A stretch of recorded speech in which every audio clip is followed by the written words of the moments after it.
hayop! Ano nangyayari? Nay, mag-ingat ka! Huwag kang lalapit sa kanila! Nangangagat ang mga baboy! Junjun, makinig ka. Wala na tayong oras. Kailangan kong buhayin ang aswang. Kuya, pagkatapos ng lahat, gusto mong ibalik ang buhay ng aswang na yan? Oo, wala nang ibang paraan. Kailangan kong buhayin ang halimaw na yan. Kung hindi, tuluyang mawawala ang lahat ng nabiktima niya. Pero papaano ka na?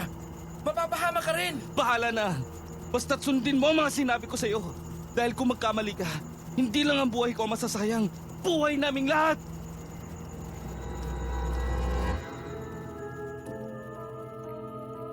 Ang pag-ibig na hinangad bunga ng maling intensyon ay kahit kailanman hindi magwawagi. Lalo na ang debosyon na nakamit buhat ng pagnanasa. Ito ang natutunan ko nang dumalaw ako sa kaarawan ng pinsan ko sa malayong probinsya. Ako po si Ivan, isang albularyo. Samahan niyo ko ngayong araw sa pagbabalik tanaw ko sa ating hindi malilimutang karanasan sa kamay ng isang mabagsik at nakakahalinang nilalang. Isang dekada na ang nakalipas.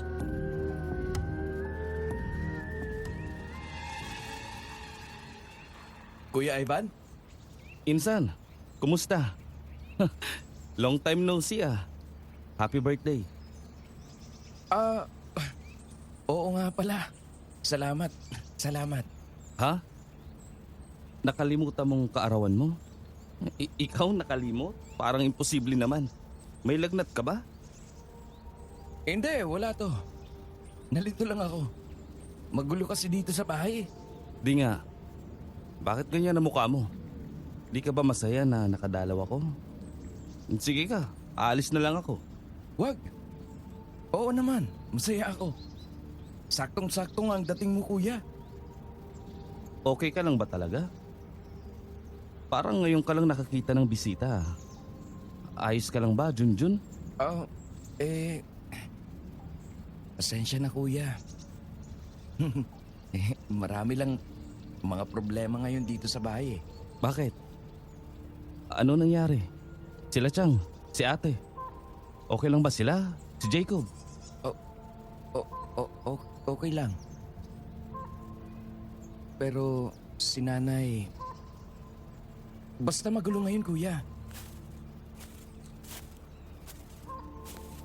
Ivan! Jacob! Andito si Tito Ivan mo, oh! Ate Sara, kumusta? San si Jacob? May pasalubong ako sa maliit na unggoy na yon. Andito ako, Tito! Pasalubong! Sanak na! Meron akong dalang laro ang kotse para sa'yo. Hindi ba gusto mo yon? Naku! Maglalaro na naman yung sa labas. Maulan kaya. Nahihilig niya maglaro sa bakuran. Hayaan mo na, ate. Sasamahan ko na lang. Kayong dalawa talaga, oo. Kaya nagagalit ang papa ni Jacob sa inyo eh. Kung hindi mo ng birthday, baka bungangain ka na naman doon. Sus, dapat nga siyang binubunga nga eh. Ha? May sinasabi ka ba? Wala. Sabi ko, maglalaro na lang kami ni Jacob. Sandali. Ivan, kumain ka na ba? Magluluto pa ako ng panghanda nitong si Junjun. Hintayin mo, ha? Ay nako te, kaya nga ako nagpunta dito eh. Sabi na eh. Naalala mo lang kami kapag may handaan. Hindi lang naman yon. Bibisita rin ako kay Mang Nestor sana. Ang tagal ko na naghanap ng buntot pagi eh. Naghahanap na ako sa wakas, kaya gusto kong ibida sa kanya. Oo nga. Ang tagal ko na rin di nakakita si Mang Nestor. Ano na kaya nangyari sa kanya? Mabuti nga kung bisitahin mo na, Ivan. Nag-aalala na din ako minsan kay Tandang Nestor. Magaling si albularyo pero may edad na talaga. Kung tumito ka na kaya, Ivan, para naman may mahinga ng tulong mga tao dito. Ang hirap kasi nagilapin ni Tandang Nestor. Alam mo naman dito sa probinsya, ang layo pa ng ospital at ilang bayan pang lalakbayin para sa pinakamalapit na klinik. Lagi pang nasa kung ibang lupalupang nurse doon. Pag-isipan mo ha, kasi pwede ka naman dito. Nandiyan naman yung kabilang kubo na pwede mong tuluyan. Si Junjun lang naman nandun ngayon. Hindi ba doon kayo nila, Kuya Pablo? Baka maka-istorbo naman ako masyado eh. Sisiksik ko pa sarili ko. Hindi na. Dito na muna kami ni Jacob sa bahay. Kailangan kasi ni nanay ng kasama para may nakatutok sa kanya. Anong nangyari? May sakit ba si Chang? Ay, hindi ko na alam eh. Tingnan mo nga, Ivan, please. Baka naman pag nakita ka na ni nanay, sumaya-saya siya. Tagal ka na kayang namimiss noon. Kala niya simula nang nagpunta ka na ng Maynila, nalimutan mo na kami dito. Kulit pa. Medyo nagmumukmuk lagi. Pero mag-ingat ka na lang ha. Huwag mo nang hanapin si tatay sa kanya.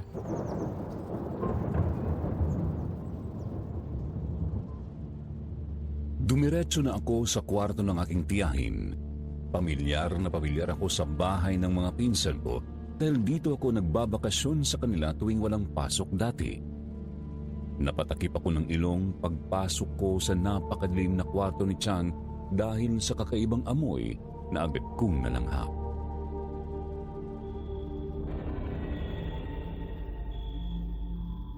Matamis. Masyadong matamis. Ano yun? Parang nabubulok na prutas. Chang? Chang! Ano nangyari sa'yo?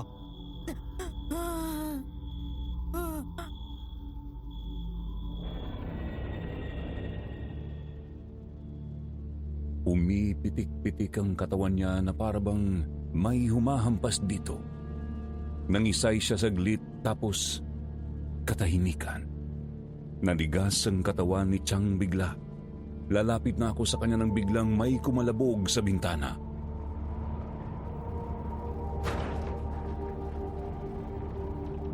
Napalingon ako. Isang itim na figura ang naaninag kong nagtatago sa kurtina. Tumindig ang mga balahibo ko. Nanlamig ako habang pinagmamasdan ito. May kung anong puwersa ang pumipigil sa akin na gumalaw, pero pinilit kong magsalita.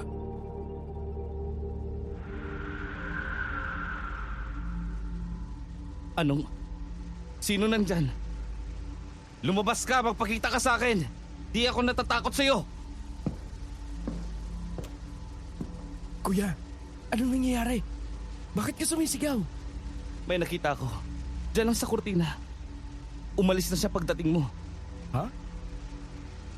Pero wala namang tao. Baka anino lang ng mga puno. Salimbayan ng mga puno sa labas eh. Lumalakas na kasi ang ulan. Super typhoon na daw ah. Teka, sarado ko lang yung bintana. Nay? Okay lang po kayo? Anak, nakauwi na bang tatay niyo? Di pa po, Nay. Mukhang nakalimutan na talaga niya tayo. Isang buwan ang nakalipas. Walang niha niyo. Basta taglaho na lang na parang bula. Hindi malang siya nagpasabi kung kumusta na siya. Kung anong nangyayari sa trabaho. Ganun ba katagal ang ginagawang bahay? Di ko po alam. Pero may bisita po tayo oh. Sandali. Ivan? Ikaw ba yan, iyo? Opo, Chang. Ako po ito. Dumalaw lang po ako. Kumusta ka na, Chang? Hindi mabuti, iyo. Gusto ko na lang matulog buong araw. Para bang pagod na pagod ako. Huwag po kayong mag-alala, Chang. May dala po akong halamang gamot. May papainom po ako sa inyo mamaya para gumaan ka ng pakiramdam nyo. Salamat, iyo. Mabutit nakarating ka. Ay, mabutit naalala mo kami. Sige lang po, Chang. Gisingin ko na lang po kayo kapag ready na ang iinumin nyo. Junjun, kailan pa nagsimulang magkaganyan si Chang? Simula nung di na umuwi si tatay. Mag-iisang buwan na kuya, bakit? May inabutan ako pagpasok ko sa kwarto. Di ko na lang ipinalam kay Chang kasi baka matakot pa siya. Tingin ko, may nagpaparamdam kay Chang. Baka masamang espiritu o kung anumang elemento na may masamang balak sa kanya. May nakita ko sa bintana niya kanina. Ha? Kaya ba latang-lata si nanay at walang inariya? Akala namin ni ate na depressed lang siya dahil kay tatay.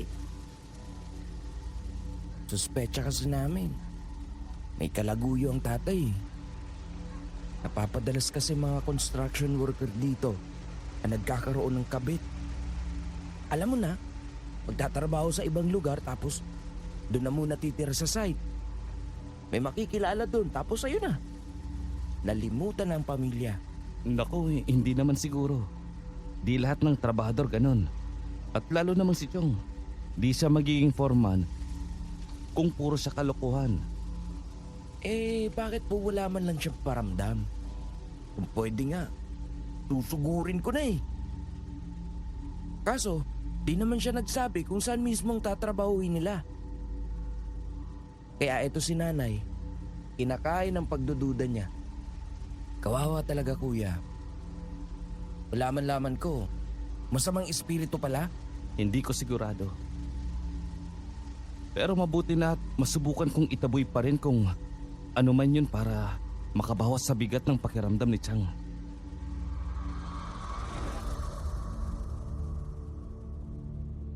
Hindi nagtagal, gumawa ako ng tsaa at nabigyan ng gamot si Tia Silvia. Nagorasyon rin at nagpausok ng insenso sa kwarto. Kumalma ng husto ang matanda na kinatuwa naman ng magkapatid.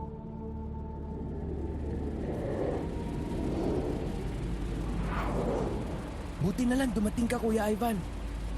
Di na palang nangyayari kay nanay. Di namin alam. Maraming salamat talaga ha. At dahil dyan, busugin mo nga to si Ivan Junjun. Bigyan mo pa ng lumpia kahit gaano karaming gusto niya. Sige na, kain ka pa Ivan.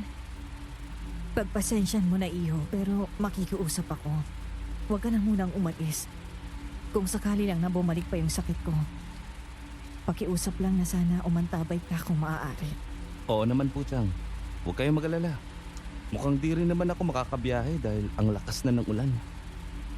Dito ka na muna manatili. Samahan mo si Junjun sa kubo, ha?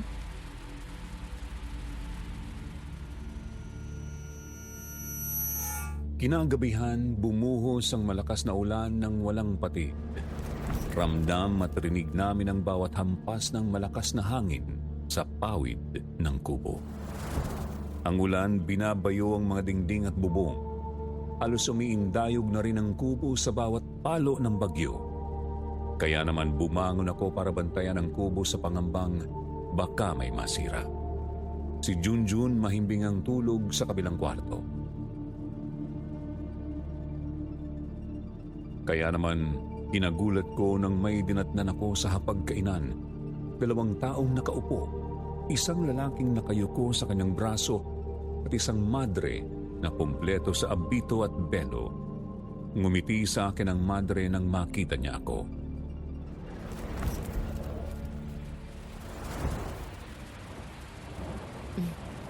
Hello?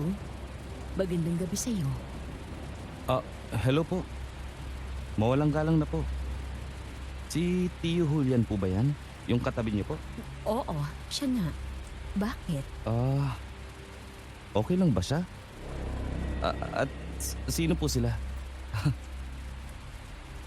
Pasensya na sister ha. Nabigla lang ako sa inyo. Viewing ko po kasi siya. Kaya nag-alala lang po ako. Ako rin naman nagulat sa'yo.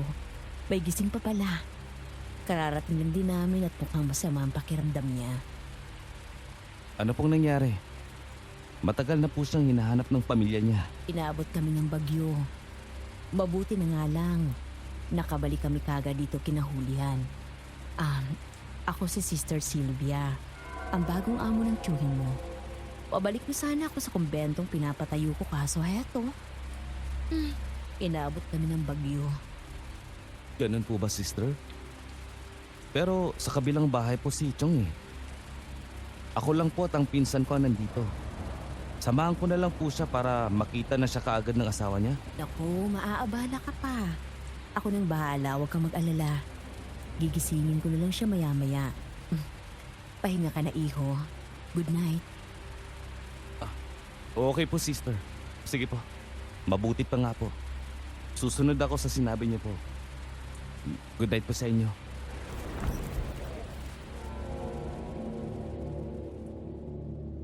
Kahit nababahala ako para kay Chong sa bawat pagbigkas ng salitang galing sa bibig ni sister ay parabang hinihele ako. Nauubos ang pagtataka ko at unti-unti akong naniniwalang magiging okay naman ng tiyuhin ko. Bumalik ako sa kwarto at nagpahinga na.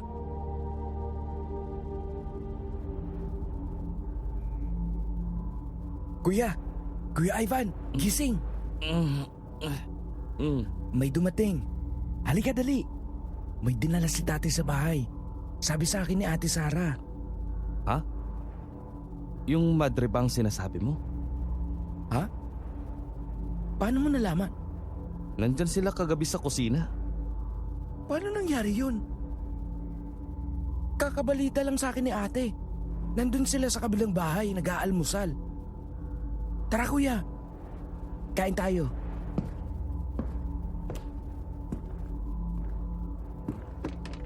Naku sister, maraming salamat naman na nataon itong si Julian sa simbahan at nagkakilala kayo. Kung dito lang siya magtatrabaho sa dulo lang ng bayan, hindi na siya kailangan pa mag-stay in sa malayo. Ganun na nga, Esther. Kaya nga nung nalaman ko na taga dito si Julian, sabi ko'y magsabay na kami. Ulog talaga ng langit si Sister Sylvia. Akalain mo, siya pala ang nakatoka dyan sa pinapagawang kumbento. Saktong-sakto eh. Mabuti na lang nga. Nag-aalanakas kami dito, Julian. Ilang linggo ka na rin walang imik. Ano po bang nangyari, Tay? Kahapon, kaarawan ni Junjun. Nabati mo man lang ba siya? Kahapon na ba yun? Oo, hinintay ka namin, Julian. Ay, hayaan mo na, Esther. Nandito naman ako, hindi ba? Yun ang mas importante eh. Oo naman, pero Hoy, may almusal pala dito eh.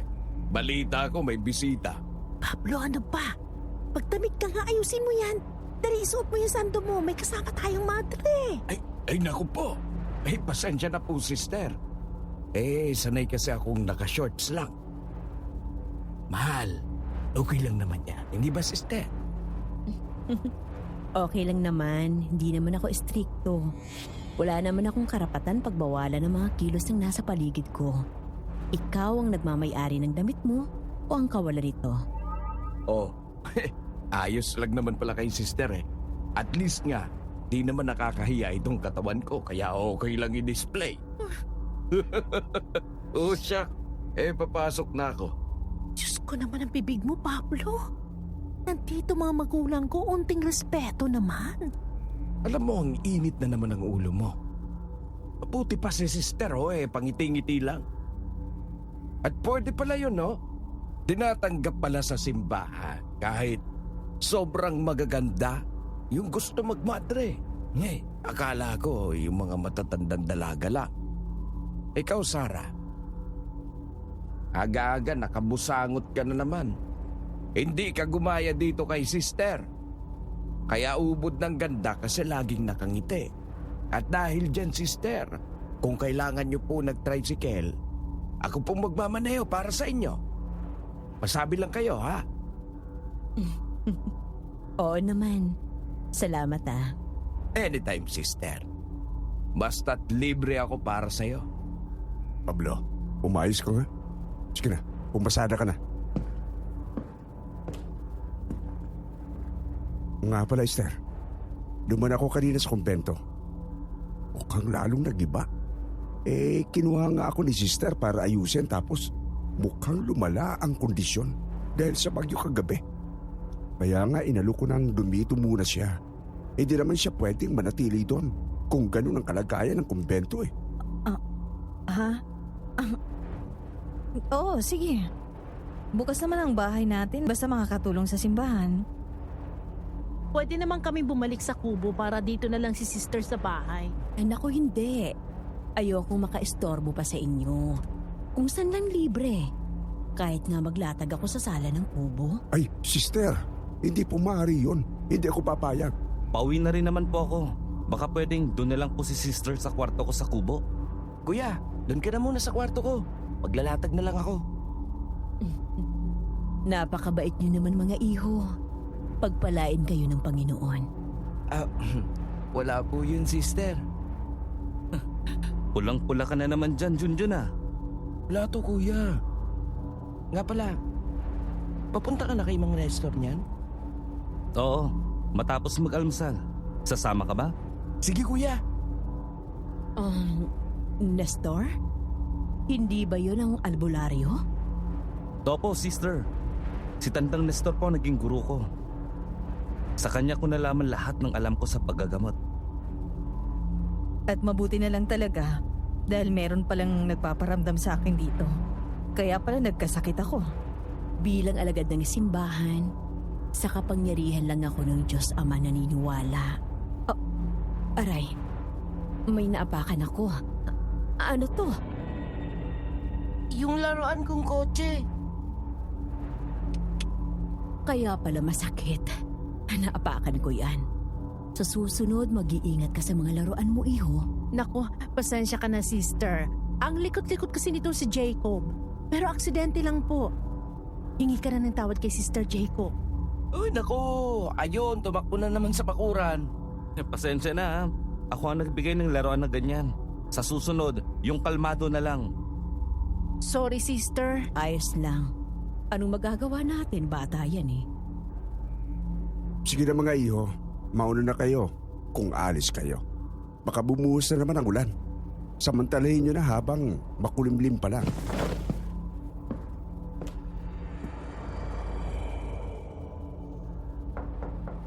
Mang Nestor? Tao po! Mang Nestor?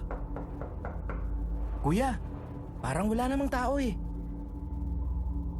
Hintayin lang natin. Sino yan? Kaya aga-aga nang bubulaaw kayo. Aling Gladys, si Ivan po. Ay, Ivan, ikaw na ba yan? Ay, Diyos ko, laki mo na. Pasok kayo. Pasensya na ang init ng ulo ko. Okay lang po. Kumusta na po kayo? Nandyan po ba si Mang Nestor? Ay, ayun na nga. Hindi lang kaya naghahanap kay Nestor, pati ako. Ha? Paano po nangyari yon? Ewan ko ba. Sarili kong asawa nawawala. Nung umpisa akala ko katulad lang ng sa trabaho niya. Alam mo naman si Nestor, pag may inaasikaso parang nawawala sa sarili. Lalo na pag may sakit ang dinutulungan niya. Naalala mo yung sinapian dati si Manang Clara. Ilang araw siyang hindi umuwi hanggang naayos ang lagay ng matanda. Pero ito kasi ilang linggo na. Balita ko nga po. Hinahanap din siya ng mga gustong magpagamot sa kanya. Si Mang Nestor lang naman ang pinakamalapit na manggagamot natin dito. Ayun na nga. Hindi ko malaman ang sasabihin ko sa mga tao. Ang dami pa ngayon ang pareha sa akin na nangyayari. Hindi ko naman masabi sa kanila na hindi ako marunong magtawas para mahanap ang mga asawa nila. Kasi nga pati yung akin nawawala. Hindi naman niya sinabi kung saan siya pupunta. Nako po, Aling Gladys, kalma lang po. Ang presyon nyo. Tutulungan ko po kayo. Pwede po bang pahiram ng huling ginamit na damit ni Mang Nestor? Ano ka mo? Yung gamit na. Ayaw mo yung bago. Bakit ba kailangan mo? Susubukan ko po siyang hanapin. Yung nasuot na damit ang paraan ko para matuntun kung nasan siya. Sige, sandali lang. Sigurado kang gagana yan, kuya? Oo naman. Alam mo bang karamihan ng mga nagpapatawa sa akin, hindi lang dahil sa mga duwende, namatanda at mga ganong kaso. Madalas, mga misis pinapahanap yung mga mister nilang sumakabilang bahay. Ang dami ko nang natulungang ganyan. Minsan nga, sa motel natutuntun.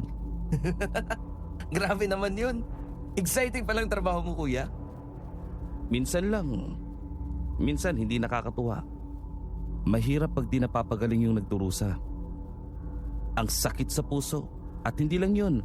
Bawat pagpapagaling ko ay kabawasan din sa enerhiya ko. Pero ayos na rin yun. Iba pa rin talaga nakakatulong. Ay, ano ba? Hala, ano na kaya nangyayari kay Aling Gladys?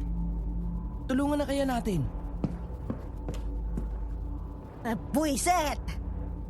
Ayos lang po ba kayo? Parang nagkikipag-wrestling po kayo sa damit at sa baboy? Oh, sobrang laki ng baboy mo. Oo nga, Aling Gladys. Ibang klase yan ah. Ay, ewan ko ba. Bigla na lang sumulpot ang gantong alaga ni Nestor. Alam ko ang dami niyang inaalagaan. Kaso ang laki nito at ang kulit. Ang hilig niyang peste niyo mga labada ko. At gustong-gustong pumasok sa loob ng bahay. Ay nakaka-emberna na sa totoo lang. Kung di ka babait, Piggy, baka lechyonin ka. Sige ka. Hindi yata pwedeng kainin ng mga ganyang klaseng baboy, Ramo. Alam ko sa ganyan, mabangis yan eh. Hindi natin alam ang kinakain sa gubat kaya di pwedeng kainin ng tao. At hindi sinasama sa mga alagain. Tama! Kaya nga takang-taka kung bakit nagkaroon yan dito. Dati naman wala niyan dito. Buisit na buisit ako. Kasi ilang beses ko na yan nahuling pumapatay ng manok namin. Ayan, paubos na sila. Tumataas na naman ang alta presyon niyo, Aling Gladys. Gusto niyo ba gawang ko kayo ng tsaa para kumalma? Hindi po makakabuti sa inyo ang ganyan. Hindi makakabuti sa akin ang baboy Ramo na yan. Nakipag-agawan pa ng damit? Saan ka nakakita ng ganyang hayop? Tinomba pa itong ropero ng damit na dapat ay lalabhan ko. Sandali. Bakit ganyan makatingin yung baboy? Parang inaaral ka, kuya. Oo nga. Teka lang naman. Ganyan ba talaga dapat ang mata nila? Namumula? Baka may sakit din ah. Junjun, urong. Diyos ko po. Junjun, tumabi ka. Nag-aamok na siya. Aragoy! Nadali na nga ang sakit! Aray! Kasi naman humarang-harang ka pa. Ay, mukhang bumibuelta pa. Abante! Abante! Takbo na! Woo! Ha? Kung may zoo ngayon, siguro tinuhog ka na. Parang type na type ka niya, kuya. Ayaw kang tantanan. Damay patuloy ako. Utang na loob naman. Nananahimik ako. Nahabol pa ng baboy. Baka akala niya may pagkain ka. Pero hindi eh. Parang akala niya, ikaw yata ang pagkain. Grabe siya. Sandali. Hala. Ulang loko. Ang sakit talaga. Ay, nasugatan ka. Oh, nakita niyo ng pesteng dulot niyan. Mukhang natipuhan ka na talaga ng baboy, kuya. Walastik. Gusto atang gibain yung pinto para maabot niya lang. Aling Gladys, mauna na po kami. Dadalhin ko na lang yung damit ni Mang Nestor. Balitaan ko na lang po kayo.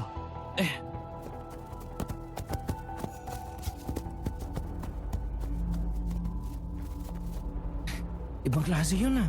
Oo nga Ano nangyari sa inyong dalawa? Para kayo mga basang sisiw ah. Pawis na pawis kayo. Akala ko dadalaw lang kayo kay Tandang Nestor. Mahabang kwento, ate. Kuya, gagawin mo na ba? Patingin ako. Baka pwede rin ako magsanay sa pagiging albularyo. Ang uunahin natin, yung paggamot sa sugat mo. Oy, ano binabalak nyo ha? Huwag mo nga kukunsinti niya si Junjun Ivan. Gusto lang niyang matutong gumawa ng gayuma eh. Hindi ah. Totoo, interesado ako. Tara kuya, doon tayo sa kwarto ko. Dalhin mo na rin ang mga gamit mo. Ay, kami na nagdala. Sensya na Ivan ha. Nangialam na kami kasi nga para may kalalagyan na si Sister Sylvia. Ha? Okay. Sige. Tara, Junjun. Okay ka lang kuya? Nagulat din ako. Inurong na nila mga gamit mo. Siguro gusto lang nila maramdaman ng sister na welcome siya dito sa bahay. Alam mo na, amo ni tatay eh. Oo nga Ganun lang siguro. Lalo na't madre pa siya. Okay lang naman yun pero parang may nagalaw sa gamit ko. Yung mismo laman ng bag. Nawawala yung mga panggamot ko. Ha? Paano nangyari yun? Siguro dinala nila yung bag. Pero yung pakialaman yung nilalaman, di naman gagawin nila ate yun. Sigurado ka? Paano kung hiling ni sister? Makakayaw ba sila? At hindi ko makita yung mga gamot ko. Sana napunta yun? Sige, sandali lang kuya. Tanong ko kay ate, baka alam niyang nangyari.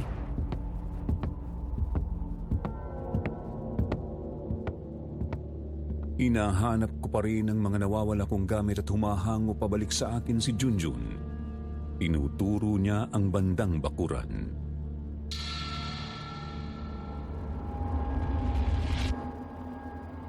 Kuya, may nangyayari sa labas. Tingnan mo.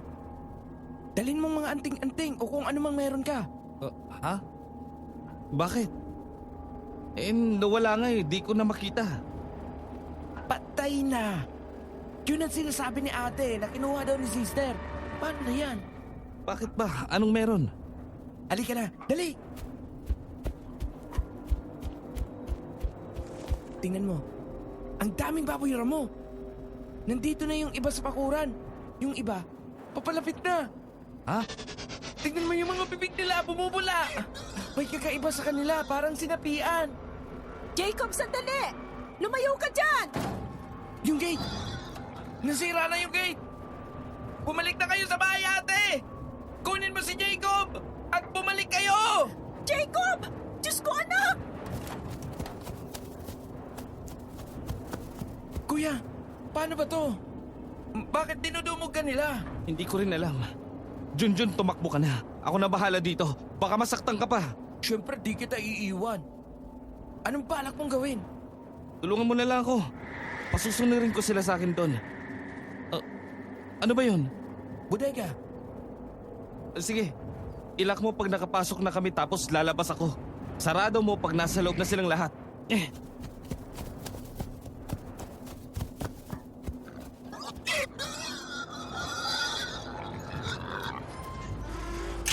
Ay, Diyos ko. Di ako makapaniwalang gumana yun. Kuya!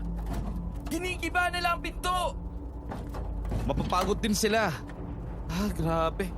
Bakit sila nagkaganon? Parang pinupuntarya ka nila. Pero hindi ka tulad ni Jacob. Di ka naman nila sinasaktan. Parang gusto nilang kunin ang atensyon mo. Para bang kinakausap ka eh. Oo nga eh. Ngayon lang ako nakakita ng ganyan.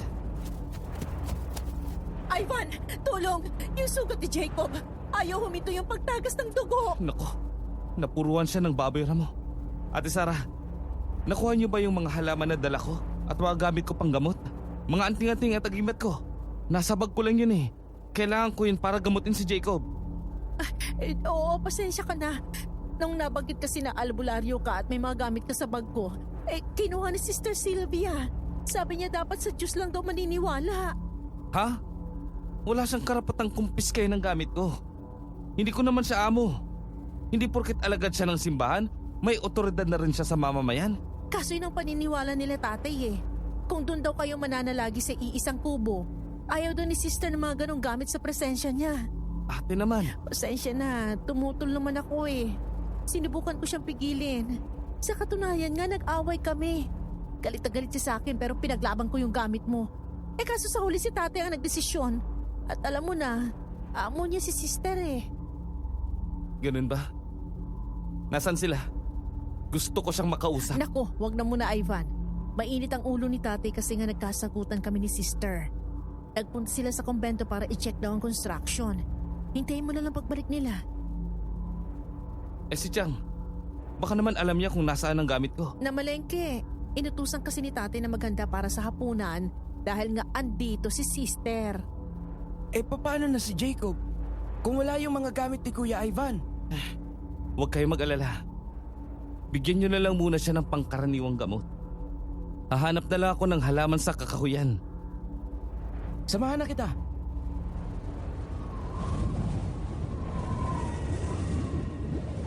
Umulan ulit nung naghahanap kami ng mga kailangan kong halamang gamot pero hindi namin ito alintana dahil emergency ang pangangailangan ng pamangkin namin.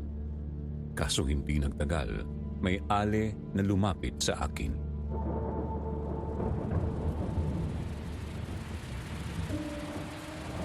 Ay, iho! Ikaw ba si Ivan? Yung binatang albularyo? Opo. Bakit po? Manang Ising, ayos lang po ba kayo? Bakit ninyo hinahanap si Kuya Ivan? May sakit po ba kayo? Ay, yun. Kailangan ko ang tulong nitong pinsan mo. Sabi sa akin ni Gladys, wala pa rin si Nestor. Yung asawa ko kasi ilang araw na siyang nawawala. Parang awa mo na, iho. Tulungan mo kung hanapin siya. Si Mang Pedro? Paano nangyari yun? Hindi ba pilay siya? Ay, hindi ko nga rin alam. Ay, parang awa niyo na. Tulungan niyo ako. Naku po. Wala po sa akin ang mga kagamitan ko. Hindi ko siya matatawas kaagad ngayon. Pero sasabihan ko po kayo kapag nakuha ko na. Ay, sige. Maraming salamat, iho. Hindi ko na kasi alam ang gagawin ko. Kawawa naman si Mang Pedro. Pero kuya, baka malabo mabalik mga gamit mo. Mukhang strict si sister. Baka di siya pumayag. Hindi naman pwede yun. Di rin ako papayag na basta ganun na lang. Kailangan ko rin matunto ng lokasyon ni Mang Nestor. Nangako ako kay Aling Gladys, pati na rin kay Manang Ising. Tara na nga, balik na tayo.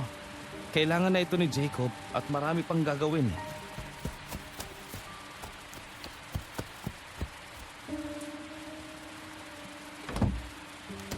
Ay, salamat. Nakabalik na kayo. Nagkagulo dito. Bakit? Ano nangyari ate? Kumusta si Jacob? Ayaw pa rin huminto ng dugo ng sugat niya. Pero hindi yun ang sinasabi ko. Yung mga baboy ramo. Binaklas nila yung pintuan sa bodega. Nakatakas sila. Ha? Nilak ko yun ah. Hayaan mo muna sila. Mabuti na rin para hindi na natin sila problemahin pa. At si Jacob ang mas importante ngayon. Ihanda ko na tong gamot niya.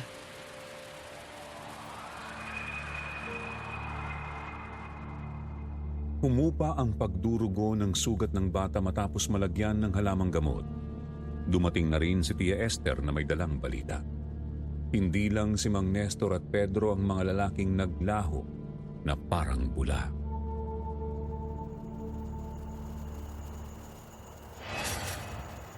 Marami pa. Yun ang bulong-bulungan sa palengke kanina. Ano kayang nangyari? Ay, Diyos ko. Ano bang nangyayari sa lugar natin? Una yung mga nawawalang tao. Sumunod yung bagyo na sobrang lakas. Ngayon naman yung mga nagkalat na baboy ramo. Unti na lang isipin ko na may sumpatong baryo natin. At hindi lang yon. Ngayon lang ako nakarinig ng baboy ramo na nangangagat lang ng biglaan. Hindi pa rin ba nagsasarang sugat ni Jacob? Nung nilagyan ni Ivan ng gamot, humupa naman yung dugo. Pero habang tumatagal, parang lumalala na naman. At simula nung pinahiga ko siya, hindi na siya nagising. Para bang tulog lang siya ng tulog. Kala ko pagod lang siya dahil sa nangyari pero hindi eh. May iba. Ngayon lang din ako nakakita ng ganong sugat. Parang lumalalim pa nga. Sana makuha ko na yung mga gamit ko kasi mukhang di epektibo tong pinantapal ko kanina. Hahanap pa nga ako sa kakahuyan. Huwag ka nang umalis, Ivan. Malalim ng gabi. Lumalakas na rin ang ulan. Padating naman ang tiyo Julian mo at si Sister Sylvia. Nagpaluto si Julian eh. Maganda daw ako para hindi nakakahiya kay Sister dahil kakarampot lang yung pagkain natin ng almusal. Ano naman ngayon, Nay? Siya na nga yung bisita eh. Siya yung nakikituloy, sana naman makisama siya. Anak, huwag ka magsasalita ng ganyan. Madre ang tinutukoy mo. Diyos ko naman. Tama po kayo. Madre at hindi santo. Tao pa rin siya. Dapat nga mabait siya dahil madre pero ewan. Hindi ko talaga mawaring pakiramdam ko sa kanya. Ay siya, sige na kung aangal ka. Mag-iingat ka na hindi ka marinig lalo na ng tatay mo. Pwede bang kumain na lang tayo? Kailangan ba natin silang hintayin bago tayo kumain? Gusto ko nang bigyan ng pagkain si Jacob. Baka magalit ang tatay mo. Nagpapahintay siya. Di sana, hindi naman sila masyado nagpagabi, Nay. Hindi naman yung gutom po iniisip ko eh. Si Jacob. Tulog pa naman siya. Andiyan na si Pablo. Magpapabili nila ako ng lutong ulam para sa bata. Nandito na kami. Kayo? Nagpasundo si sister. Bakit ginabi na kayo? Ay, kumain pa kami sa kabilang bayan. Gusto ko kasing ipakita kay sister yung pinupuntahan kong kainan doon eh. Ha? Akala ko ba nagpaluto si tatay? Namalengke pa at nagkanda si nanay kahit kagagaling na sa sakit. Tapos hinintay namin kayo. Hayaan mo na. Gusto lang namin iikot si sister. Sa ganitong panahon, Pablo, may bagyo pa. At ang anak mo, may nangyari. Nakagat ng baboy ramo. Ha? Bakit di mo binantayan? Ikaw ang nandito buong araw. Tapos ako pa yung sisisihin mo na di ko alam ang nangyayari? Bakit tinayaan mong mangyari yon? Aksidente ang tawag eh. Teka, Nakainom ka na naman ba? Amoy alak ka. Huwag kang ang ano. Sige na. Teka, bumalik ka dito! Huwag kang gumawa ng ingay dyan. Nagpapahinga anak mo! Kuya, pigilan mo ko. Gusto kong sumuko doon. Sumusobra na talaga yung lalaking yan eh. Lagi na lang lasing. Kundi sa beer house matatagpuan nasa kalsada. Walang kwenta talagang tatay. Ngayon naman, pati madre pinupormahan. Nakita naman natin lahat ng lagkit ng tingin niya kay sister. May pasundupang nalalaman ngayon. Masyado siyang nauhumali. Hayaan mo na. Away mag-asawa yan, huwag kang makikialam. Nay, hindi na pwede yan eh. Alam mo bang sinasaktan niya si ate kapag lasing siya? Sorry, pero punong-puno na ako eh. Hindi ko alam kung nagmana si ate sa'yo na okay lang gawin kahit na ano ng asawa eh. Pero sobra na eh. Kahit nga si tatay, kulang na lang halikan yung lupang inaapakan ni sister. Pero okay pa rin sa'yo. Kinalimutan na lang ang pamilya niya para sa madring yun.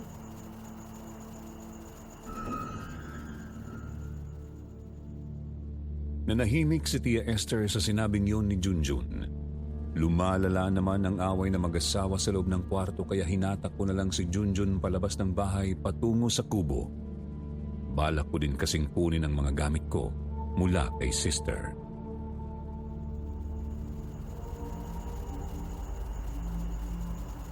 Ha? Wala siya? Akala ko, sabi ni Kuya Pablo nandito na sila. Hintayin na lang natin. Babalik at babalik naman si sister kung dito siya matutulog eh. Sige, okay lang ba na dito na lang ako maglatag sa sala? Para maabangan ko. Nag-aalala na kasi ako kay Jacob. Gusto ko nang mabalik ang gamit ko. Samahan na kita. Paborito mong linya yan ah. Gusto mo talaga maging albularyo din? Kuya, di pa nasanay sa akin. Idol kaya kita. Kaya papaturo talaga ako sa'yo. Sige, papayagan kita. Pag nakuha ko na yung kinumpis kang mga gamot ko.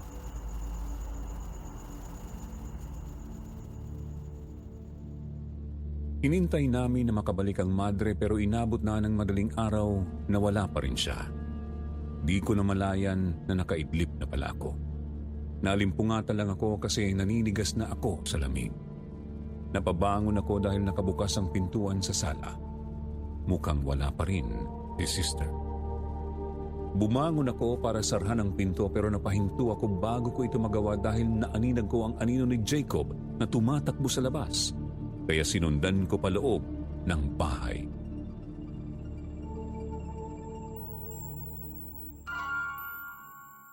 Jacob? Anong nangyayari? Ikaw ba yan, sister? Hello? Jacob? Ivan? Gabi na, anong ginagawa mo dito? Ate, nakita ko si Jacob sa labas. Ngayon lang. Narinig ko din si sister. Ah, paano nangyari yun? Nandito siya buong gabi natutulog. Sigurado ka ba? Hindi. Ang ibig kong sabihin, anino lang niya. Pero sino pa ba yun? Wala na bang ibang bata dito? Narinig ko nga din si sister eh. Malapit dun sa kubo. Ivan, ano bang pinagsasabi mo? Umalis nga si Pablo para hanapin sila tatay at sister kasi di na bumalik sa kubo. Ate, narinig ko talaga. Sandali ate. Teka nga. Nagdudugo ang ilong mo. Ayos ka lang ba? Nahihilo ka ba? Bakit naman ako hindi magiging okay? Ate Sara. Anong... Ah!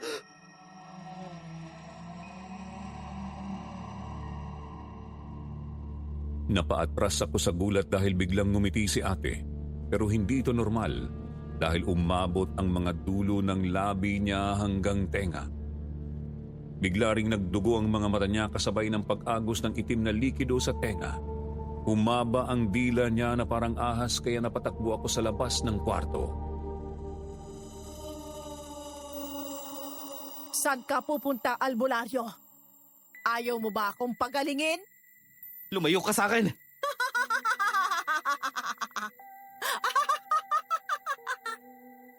Kuya, ayaw mo ba kaming pagalingin?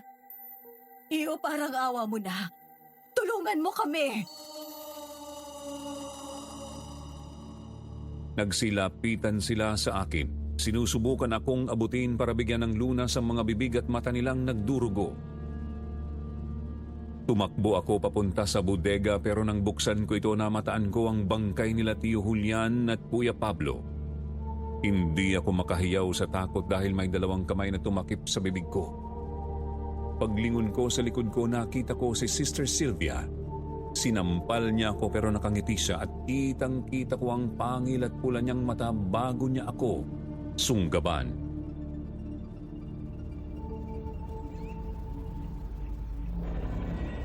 Ah! Kuya! Kuya, gising! Parang awa mo na gumising ka. Junjun? Ayos ka lang ba? Anong ako? Ikaw ang okay lang ba? Binabangungot yata ako. Oo nga. Kanina pa kita ni Yuyugyug, may emergency ulit. Si Jacob, anong nangyari? Hindi kuya, si Ate Sara. Dalawa na sila. Agad akong tumakbo papunta sa kabilang bahay. Gumapang ang kilabot sa katawan ko nang makitang magkatabi ang mag-ina sa kama na dumadaing at katulad sa aking panaginip, kailangan nila ng tulong. Inaapoy ng lagnat. Namimintog ang tiyan at parabang binabangungot ang dalawa. Ano nangyari? Hindi ko alam, Iyo. Ginising na lang ako kanina ni Pablo at sinabi sa akin na ayaw tumigil sa kaiingit ang mag-ina niya. Nasaan na siya? Kanina pa umalis, tatawag daw siya ng doktor. Hindi ka kasi namin magising kanina. Ayaw naman namin silang galawin kasi tuwing iaangat namin ang katawan nila, sumusuka sila. Pero katulad mo, ayaw din nilang magising. Akala namin pare-parehas ang nangyayari sa inyo. Junjun, check mo kung nakabalik na si Sista. Madali. Kunin mo ang mga gamit ko sa kanya. Sige po kuya.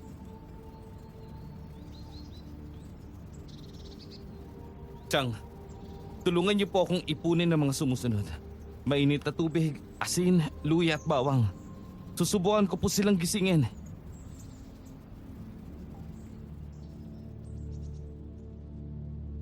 Nagorasyon ako. Nagkalat ng asin sa bintana, pintuan at sa kama at nilagay ang mga pangontra sa mga espiritu at aswang sa mag-ina pero walang gumagana. Bumalik rin si Junjun at sinabing wala si Sister at nakalak ang pintuan.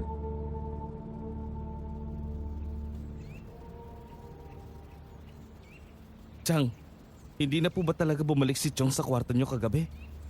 Nasaan sila ni Sister Sylvia? Wala talaga. Paano yun? Saan sila matutulog kung di pa maayos ang kumbento? Hindi ko alam. Wala po bang susi ang pintuan? Na kay Julian. Bakit anong balak mo? Iyo, magagalit si Julian kapag pinakialaman natin ang kwarto niya. Lalo ng gamit ni Sister Sylvia. Hindi ba yun din yung ginawa nila sa akin? Sa gamit ko? Ginawa lang na walang pasintabi. Ngayon nasa krisis tayo. Pasensya Chang. Hindi ko po gustong magtaas ng boses. Kuya, hindi ba natin mabibili ang mga gamot mo sa palengke? Hindi lahat. Katulad ng buntot pagi. Tapos yung lana. May mga botelya din ako ng mga gamot na matagal kong tinimpla at ginawa mula sa mga ritual. Ang ibig kong sabihin, di talaga madaling palitan yung mga yun dahil pinaghirapan ko yung gawin. Pero yung mga tawas, kandila at mga karaniwang gamit, natatagpuan ba sa mga gamit ni Mang Nestor? Junjun ang talino mo. Tama ka. Pwede akong humiram kay Mang Nestor. Bakit pa hindi ko naisip yung kahapon? Umaasa ka pa kasing makukuha mo yung bag mo. Tama ka na naman. Pero ganito Junjun, iiwan ko muna kayo dito. May iiwan akong orasyon na babanggitin nyo at yung tiyaan ng bayabas at sambong na ginawa natin kagabi. Bigyan mo sila. Haluan mo na rin ang daon ng Acapulco. Mukhang namamantal sila. Sige po kuya, mag-ingat ka. Baka habulin ka na naman ng babira mo.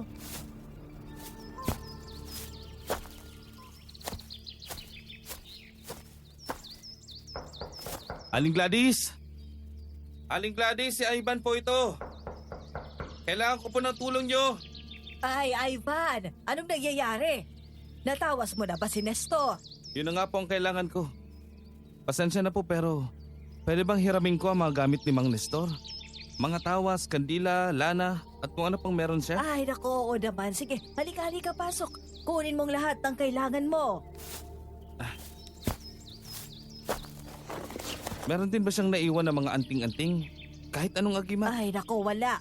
Dala-dala niyang mga ganon para sa proteksyon niya. Sayang. Kung ano pang pinakakailangan ko. Ay, ano bang nangyayari? Ay, parang awa mo na, Ivan. Sana mahanap mo na si Nestor dahil sa totoo lang, hindi ko na alam ang gagawin ko. Nagkakagulo na kasi ang mga kapitbahay. Hindi ko alam pero iniisip ng mga tao na simula nung hindi na nagpapakita si Nestor dito, siya yung pinagsususpetsyahan na may kagagawa ng mga kababalagan dito. Ha? Paano nangyari yun? Siya nga ang manggagamot dito at tumutulong sa mga tao. Ay, sabi ni Ising, may nagpapakalat daw ng chismis. Yung mga taga-simbahan daw, sinisisi kay Nestor ang mga kaguluhan dahil parusa daw ng Panginoon sa mga itim na salamangkang ginagawa niya. Parang alam ko na ho kung sino yun. May ideya ako kung sino ang may ayaw sa mga albularyo. Hayaan niyo po, kakausapin ko si Sister Sylvia. Dito ko na po ipapatawa si Mang Nestor. Pwede po bang humingi na mainit na tubig? Ibababad ko tong damit niya.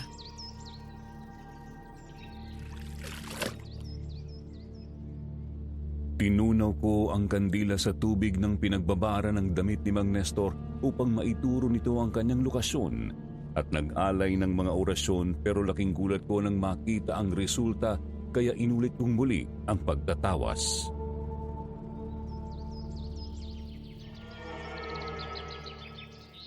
Iyo, anong nangyari? Anong sabi sa tawas mo? Ngayon lang ito nangyari sa akin. Di ako makapaniwala. Pero nandito lang siya. Nandito sa bahay niyo po. Ha? Ay, wala naman siya dito. Hindi ko po alam pero yun ang pinapakita sa akin. Ay, nakikita mo ba siya? Pinaglololoko mo ba ako, ha, iyo? Hindi po, pangako. Yun ang resulta ng tawas ko. Hindi rin ako makapaniwala pero gagawa ko ng ibang paraan. Pangako po, hahanapin ko siya. Ay, abay, ewan ko. Alam mo bang inireport ko na sa pulis ang pagkawala niya? Pero walang pumapansin sa akin. Dahil nagwala na si Ising nung isang araw doon. Iniisip ng mga pulis, gumagawa na lang kami ng mga kwento para lang may pagkachismisan. Wala po ba talaga siyang sinabi man lang kung saan siya pupunta? O kahit yung pinagkakaabalahan niya nung linggo na nawala siya? Ay nako, wala talaga siyang nabanggit. Alam mo naman si Nestor, hindi yun masalita. Pero heto, may ipapakita ako sa'yo. May natagpuan kasi ako. Baka importante ito. May mga sulat si Nestor sa mga papel tungkol sa inaaral niya. Isang bantog na mambabarang?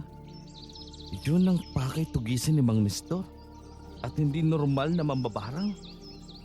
Isang bangkilan? Ha? Anong ibig sabihin nun? Malalaman mo na kung nasan si Nestor dahil dyan? Sa kasawiang palad po, hindi po.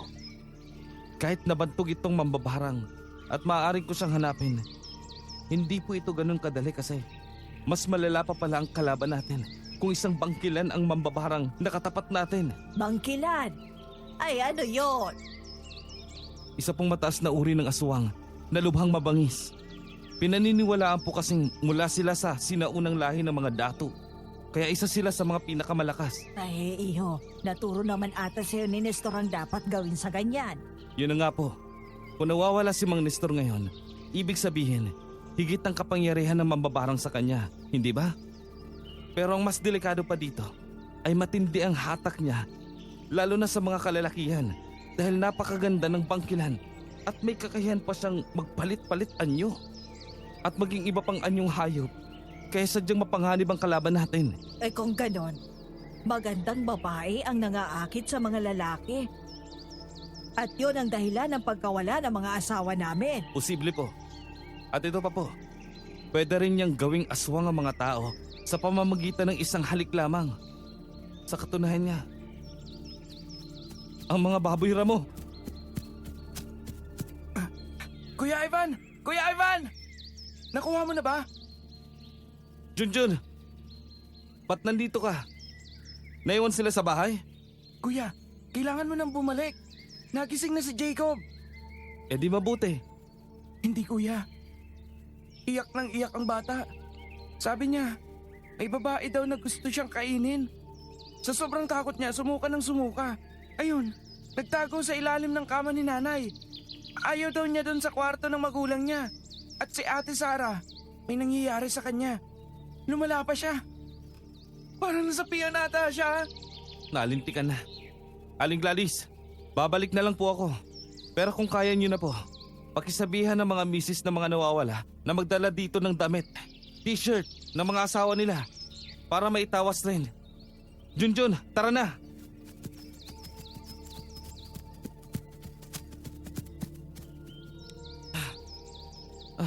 Wala pa ba si Kuya Pablo? Wala pa.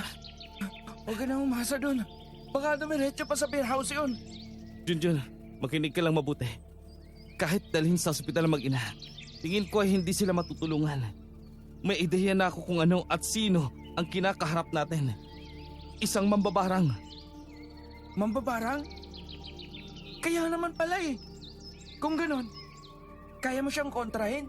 Hindi ganun kadali insan. Dahil aswang din ang babaeng sinasabi ko. Babae? Eh di kilala mo na kung sino?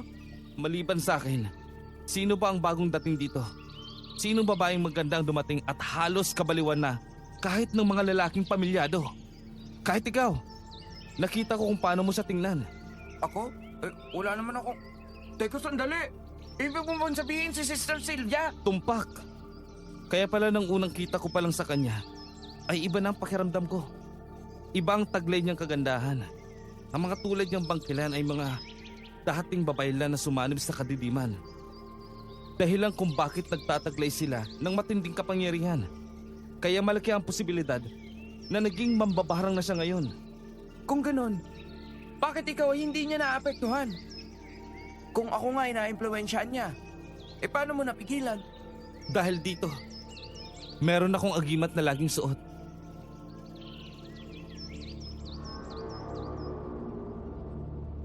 Hindi siya makapaniwala pero napagtagpi-tagpi ko na ang mga pangyayari. Kaso mukhang huli na ang lahat dahil wala kaming kamalay-malay na napakalakas ng kalaban namin.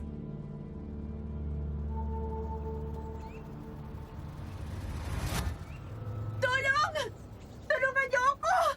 Ang tiyan ko! May gumagalaw sa loob! Parang buntis si ate. Ivan, may gustong lumabas. Parang awa niyo na tanggalin niyo. Junjun, hawakan mo siya. Ate Sara, pumikit ka na lang. May gagawin ako. Halos masunog ang balat ni ate nang lapatan ko ng lana ang kanyang tiyan. Namimintog ito at may gumagalaw sa loob. Isang orasyon ang pinantapat ko dito. Nasuka naman ng kulay burak ang babae. Matapos nito, pinanguya ko sa kanya ang dinurog ng mga dahon at pinahid ang langis sa kanyang noo.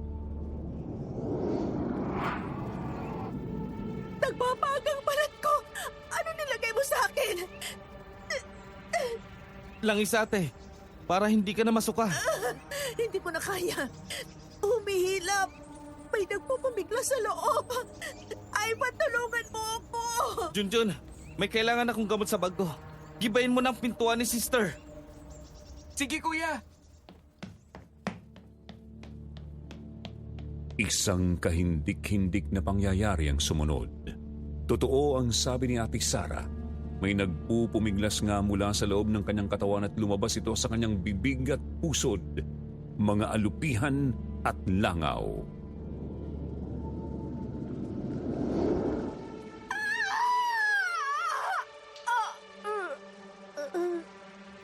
Sus Mariosep! Ano nangyari? Bakit may mga insekto na lumabas kay ate? Binabarang siya. Huminto lang kasi pinasuot ko na sa kanya ang agimat ko. Ha? Eh paano ka na? Baka ikaw naman ang madali ni sister. Malalago tayo lahat. Pagpati ikaw na-impluensyahan niya. Hindi ko na kasi alam ang gagawin. Mas importante si ate ngayon. Pero kailangan natin siyang linisin. Baka kasi magsuka siya ulit ng insekto pag nagising at mabulunan. Nakita mo ba ang bag ko?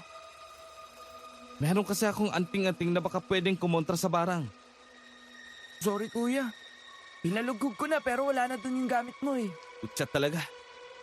Baka kaya niya kinuha yung gamit ko para wala tayong laban sa kanya. Walang bisa ang mga nakuha ko kay Mang Nestor. Kailangan ko talaga ang gamit ko.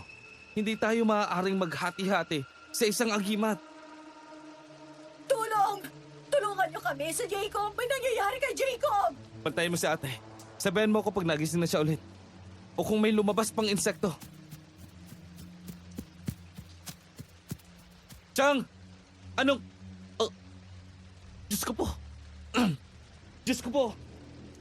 Jacob! Bigla na lang siyang gumapang ng ganyan sa sahig. Tapos talon ng talon. Ivan, bakit siya nagkakaganyan? Para siyang tipaklong. Jacob, apo. Diyos ko, ano nang nangyayari? Junjun, aagimat. Kunin mo kay ate. Kailangan ni Jacob. Eto na kuya! Pero pag tinanggal natin kay ate, baka siya naman ang mapano. Oo, pero nag-asal insekto ng bata. Anong nangyari? Bakit siya nawala ng malay? Anong klaseng agimat yan? Pangontra sa barang yan, Chang. Mambabarang ang dahilan ng lahat ng ito. Pero bakit? Anong kasalanan ng bata para parusahan ng ganito? Napakabait ni Jacob. Si Ate Sara din naman, mabait. Pero nagdurusa silang mag-ina. Isipin niyo po ng mabuti. Sino bang nakaalita ni ate? Alam ko mahihirapan ka maniwala, Chang, pero hindi ba nakipagtalo si ate kay sister? At nainis din si sister dahil natapakan niya ang laruan ni Jacob. Maaaring nainis siya, kaya niya ginagawa yan. Ha? Yun lang ang dahilan? Pwede ba yun? Madre tapos mambabarang. Chang, wala po sa katinuan ng mga ganyan. Minsan nga, di lang nila magustuhan ang tingin mo sa kanila. Papakulam ka na eh. At hindi po ibig sabihin, madre, santo na siya. Kadalasan po yung mga otoridad pa at tao makapangyarihan ang pinaka nagkakasala. Kaya pumayag ka man o hindi, kukumprontahin ko si Sister Sylvia. Wag, Ivan. Sigurado akong isang hindi pagkakaintindihan lamang ang lahat ng ito. Parang awa mo na. Huwag kang gumawa ng gulo. Magagalit si Julian. Nay!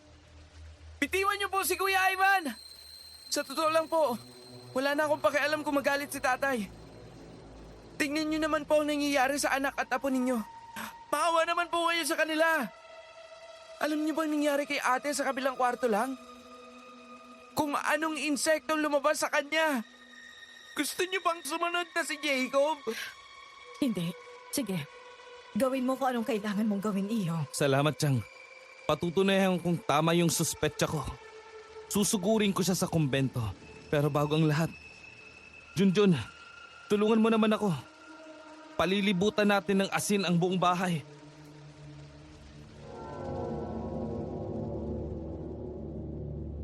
Iniwan namin sa pangangalaga ni Chang sa loob ng bahay habang nagdadasal ako kasabay ng paggawa ng bilog sa kahabaan ng bahay nila at ng kubo. Malapit na akong matapos nang nanlamig ang buong katawan ko. Tumindig ang mga balahibo ko nang marinig ang boses niya sa buong paligid. Sinasabayan ni Sister Sylvia ang pagdarasal ko.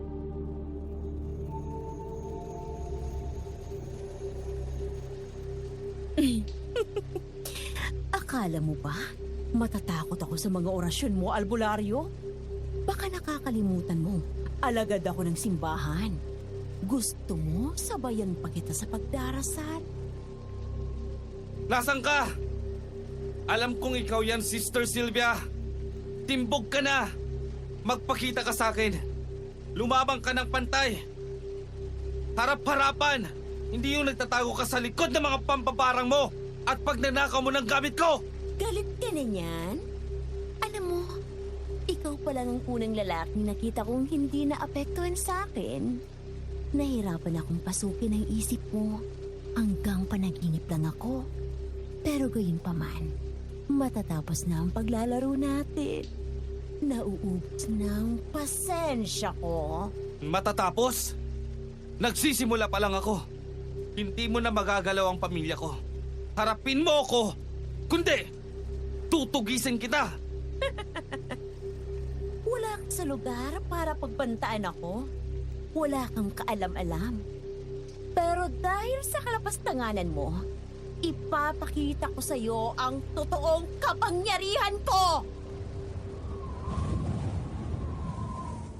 Isang malakas na hangin ang bumuwag sa ginagawa naming proteksyon sa labas ng bahay. Magpapatulong na sana ako kay Junjun nang makitang napalhod siya at tumirik ang kanyang mga mata. Napayuko ang binata. Nagsimula siyang maglakad na parang isang zombie papunta sa kakahuyan. Bigla na lang ako nahilo at nagdilim na ang paningin ko. Namulat na lang ako, nasa loob na ako ng kumbento at napapaligiran ng mga maraming baboy ramo. Ah! Kuya Pablo! Hindi ko pa pala natatapos ang pagbabago ng isang yan. Naiwan ko ang mukha niya. Pero mabuti yan para makapag-usap pa kayo. Pablo, sabihin mo sa kanya na okay ka naman dito. Sige nga, ginusto mo yan, di ba? Gusto mo sa akin? Diyos ko, Kuya Pablo, anong ginawa mo sa kanya? Ibalik mo siya sa dati niyang anyo! Ivan! Ivan! Mahal ko si sister. Ha?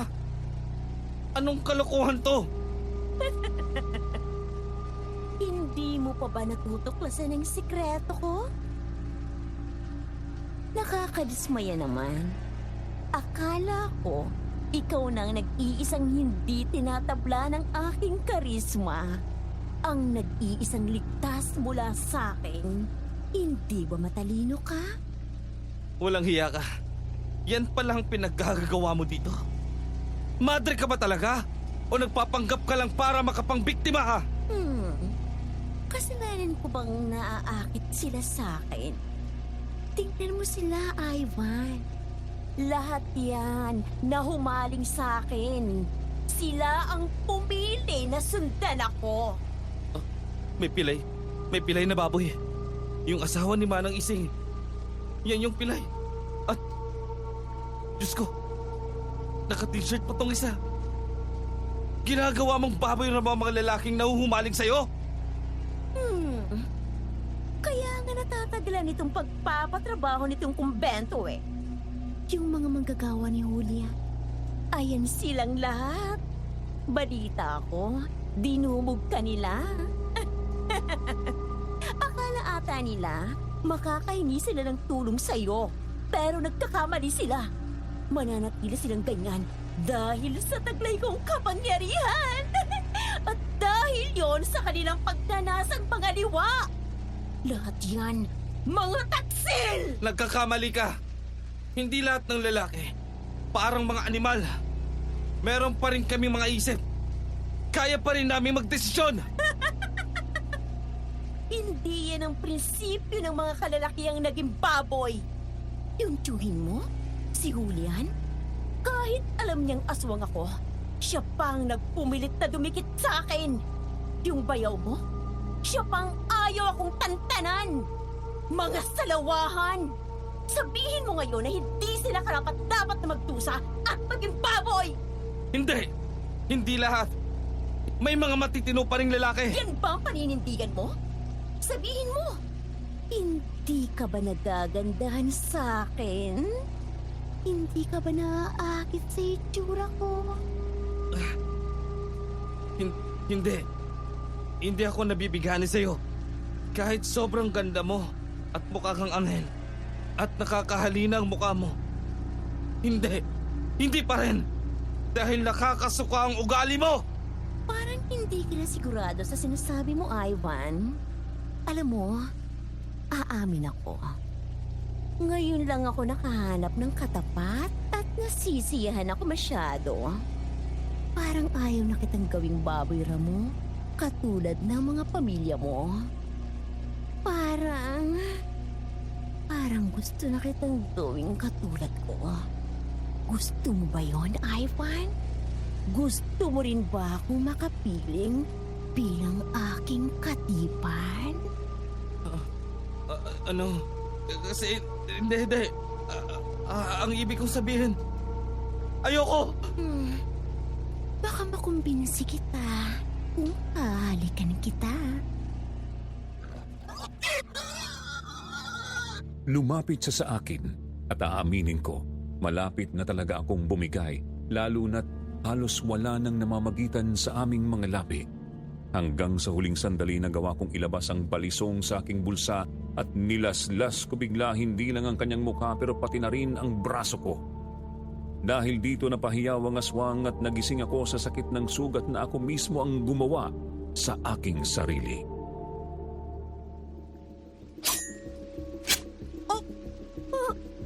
Anong ginawa mo sa mukha ko? Pampagising lang, sister! Ang kapal ng mukha mo! Bitiwan mo ko! Ayaw kitang halikang impacta ka! Sa ayaw sa gusto mo, magiging aswang ka din at ikaw ang magiging kasintahan ko. Huwag ka nang magpumiglas kung ayaw mong kainin na lang kita. Alam mo bang napakaraming mga lalaking nagnanasa na mapunta sa pwesto mo? Pero hindi ko sila ginawang bangkilan. Hanggang baboy mo lang. Ikaw ang mapalad! Hindi ako papayag. Baliw kang babae ka! Napakahigpit ng hawak sa akin ng bangkilan. Sinasakal na niya ako at pipilitin ng mailipat sa akin ng isang perlas mula sa kanyang bibig nang biglang sa gilid ng aking mata nakita ko si Tia Esther.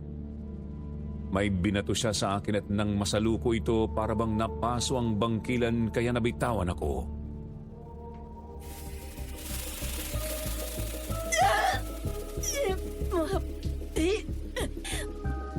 Bakit masakit pag hinahawakan kita?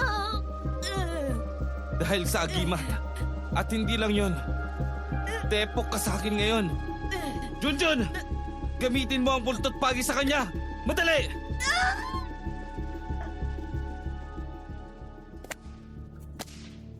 Hindi na nakapalag ang aswang ng pagtulungan namin. Dinikit ko ang agimat sa balat niya kaya nasunog ito. Walang habas naman ang pag-atake ni Junjun at pati si Chang ay nagsasaboy ng asin.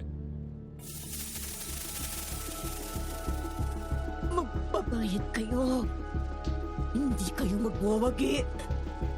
Hindi! Hindi ako matatalo!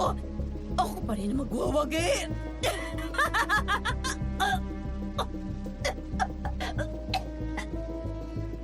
Kuya, tapos na ba talaga? Patay na siya? Oo, Junjun. Ay! Si Julian! Si Julian ang baboy na to at si Pablo, Diyos ko. Tingnan mo siya! Nangangagat sila, nagwawala na! Bakit hindi pa sila bumabalik sa pagiging tao, kuya? Hindi ito maaari. Si sister, binalot niya mga biktima niya ng mahika. Yun bang ibig niya sabihin na siya pa rin ang magwawagi? Ang mga biktima niya ang magbabayad. Sila ate. Oh, Diyos ko! Ano nangyayari sa kanila? Tulong! Si Jacob? Bakit ganito? Ate! Kumapit ka lang! Aayusin ni Kuya Ivan ang lahat. Jacob! Jacob! Bakit di siya kumikilos? Hirap na siyang huminga. Kuya, anong gagawin natin? Peste talagang impacta na yon. May ginawa siya. Buhay pa sina ate pero nasa bingit na ng kamatayan. Isang napakabagsik na sumpa ang nakagabit sa mag-ina at sa mga babira mo. Nakatali ng enerhiya ng aswang sa kanila. Nakaangklang buhay nila ngayon sa bangkilan. Pero patay na siya. Yun na nga. At dahil doon, namamatay na rin ang mga biktima niya. Diyos ko po, anong gagawin natin? Isinantabi ko si Junjun. Mabuti na lang at nakuha na niya ang mga gamit ko sa kumbento dahil sinabi ko sa kanya ang plano ko. Tumanggi siya dahil napakadelikado nito pero wala na akong magagawa. Bawat segundong lumilipas ay nanganganib ang buhay ng mga biktima ng aswang kaya bumalik kami sa kumbento para isakatuparan ang balak ko. Insan, handa ka na ba? Hindi kuya, ayoko. Paano Paano kung matuluyan ka? Kaya nga nandyan ka. May tiwala ako sa'yo. Kaya mo yan, Junjun. Magsisimula na ako. Sinimulan ko ang orasyon sa bangkay ng aswang. Nagpadugo ako sa labi ng aswang at hindi nagtagal bumalik ang hininga nito. Bumuka ang kanyang bibig at mula rito lumabas ang itim na perlas. Hindi na ako nagpatumpik-tumpik at nilunok ko ito. Nagdilim ang paningin ko at napaluhod ako. Kuya! Kuya Ivan! Utang na loob, gumising ka! Masarap ang dugo niya. Lumayo ka sa akin! May buntot pagi ako! Kung ayaw mo mamatay muli, lalayo ka! Hindi ko alam na gusto pala talagang maging bangkila ng pinsan mo. Binuhay pa niya ako para lang makuha ang kapangyarihan ko. Nakamamangha ang pagbaligtad niya laban sa inyo. Pero gusto ko yan. Dahil nahanap ko na ang aking katambal. Kasing kapangyarihan ko ang magiging katuwang ko sa pananalasa sa buong lugar na to. Tama ka. Binuhay talaga kita. Pero hindi para magsanib tayo ng pwersa. Binuhay kita para gawin to. Junjun! Ngayon na! Madali! Anong ginagawa niyo? Tigilan niyo yan! Wag! Gamit ang bagong kapangyarihan ng bangkilan na ngayon ay nananalaytay sa aking mga ugat, pinalibutan namin siya ni Junjun habang binibigkas ang isang luma at makapangyarihang dasal. Ang lana! Junjun! Tama na! Ngayon, ang espesyal kong timpla para sa'yo, sister. Tapusin mo na siya, Junjun! Walang iya kayong lahat! Di na siya tatawa ngayon, kuya. Di na yan mabubuhay pa mula sa abo. Natupok ang aswang, Sir Jupiter. Pero di pa dito nagtatapos ang lahat dahil hindi ko na mapigilan ang gutom ko. Bilang bagong aswang, di ko makontrol ang pagkahayok sa laman. Napalingon ako kay Junjun at nang makita niya ako, napaurong siya. Kuya? Diyos ko!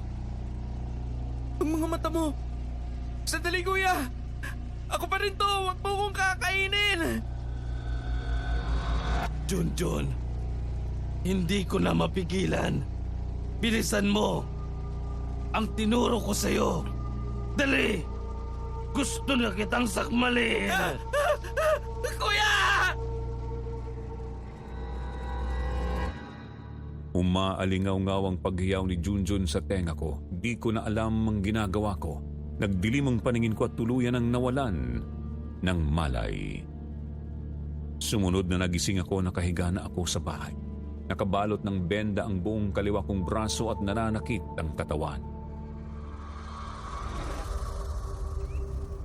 Ivan? Junjun! Nay! Gising na si Ivan! Sakit ng ulo ko. Ano nangyari? Nasaan si Junjun? Okay lang ba siya? Hindi ko ba siya nasaktan? Hindi, kuya. Pero ginusto mo talaga akong sunggaban. Kaso sa huling sandali, yung sarili mo na lang ang kinagat mo. Kinabahan ako dun, ha? Pero andun pa rin naman tiwala ako sa'yo na di mo ako sasaktan. Ay, mabuti naman. Ibig sabihin, nagtagumpay ka. Oo, kuya. Sinundan ko yung pilin mo kung paano pawala ng bisa ang epekto ng itim na perlas na nilunok mo. Ayun, nailuwa mo naman. Magaling Junjun. Ang galing mo. Ate, okay naman na kayo ni Jacob? Oo, Ivan. Salamat sa inyo ni Junjun. Parang nagising lang kami mula sa bangungot. Ang mga baboy ramo,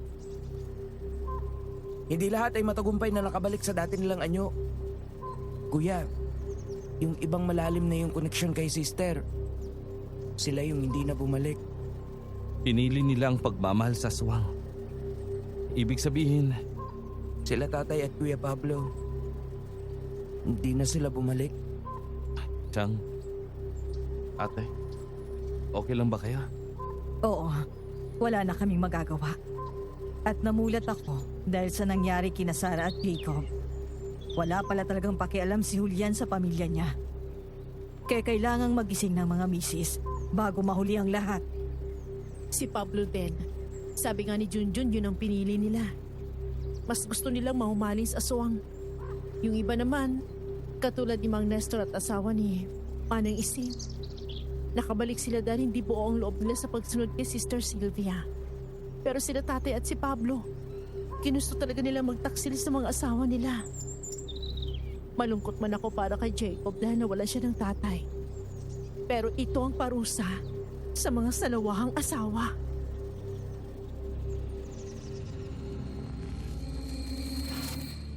Di kalaunan, nakarecover naman ako at ganun din ang mga biktima ng bangkilan. Sa tulong ni Junjun at ni Mang Nestor, bumalik na sa dati ang buong lugar. Nanatili na rin ako at pinagpatuloy ang pagsasanay ni Junjun bilang albularyo. Para kung anumang pagsubok ay handa naming harapin. Kapalit ng lahat ng ito ang isang mahalagang leksyon para sa ating mga kalalakihan.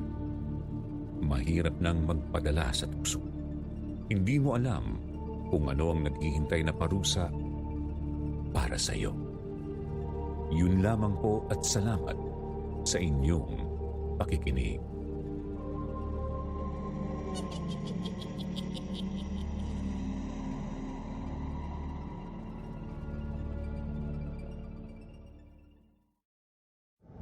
Parang naggagalawan ng mga bituka ko sa loob ng tiyan. Ano ba kinain mo doon? Hindi niya itinuro sa akin kung paano ka pagagalingin. Tira-tirang laman. Para sa mga mahilig sa mga kwentong aswang, subaybayan ang aming bagong channel, Sitio Pangil. Pasukin ang nakakakilabot na mundo ng mga aswang. Like and subscribe. Sitio Pangil.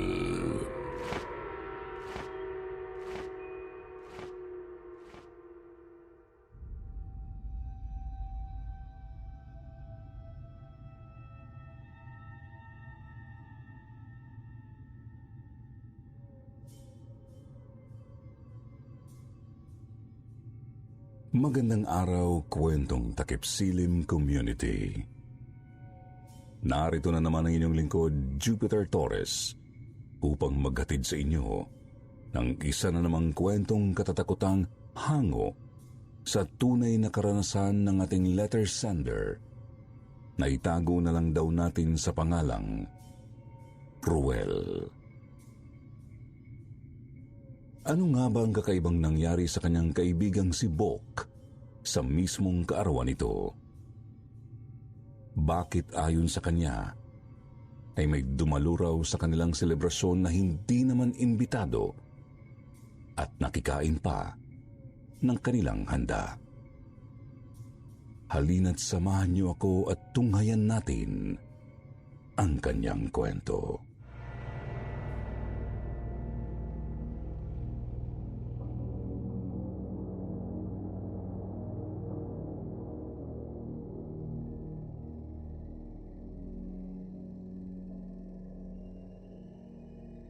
Binabati ko po ang lahat ng nakikinig ngayon dito sa channel niyong Kwentong Takip Silim.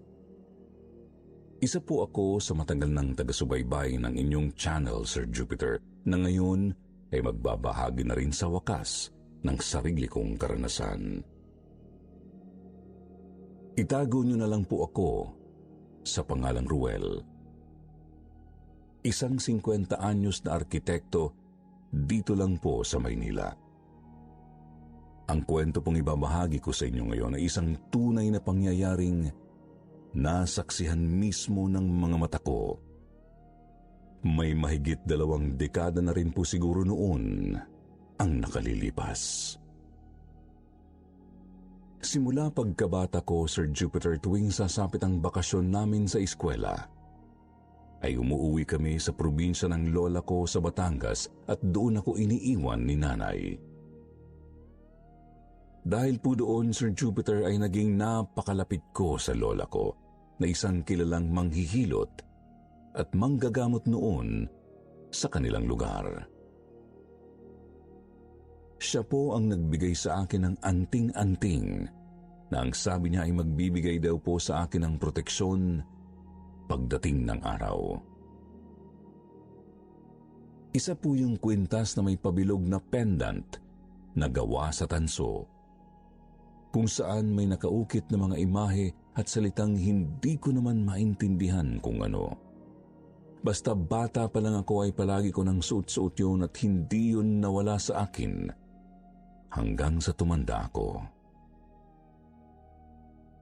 Doon po sa lugar ni na Lola ay meron po akong naging matalik na kaibigan at kababata na itago na lang natin sa pangalang Bok. Nag-iisang apo rin ho siya nung kapitbahay at kumare ni Lola. Sobrang naging sanggang dikit ho kami ni Bok noon kahit na tuwing bakasyon lang naman kami nagkikita. Dahil na rin siguro sa pareho kaming sabik na magkaroon ng kapatid.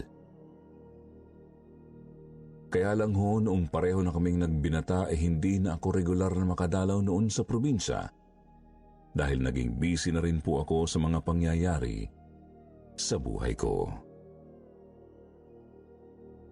Hanggang sa sumapit ang taong 1998.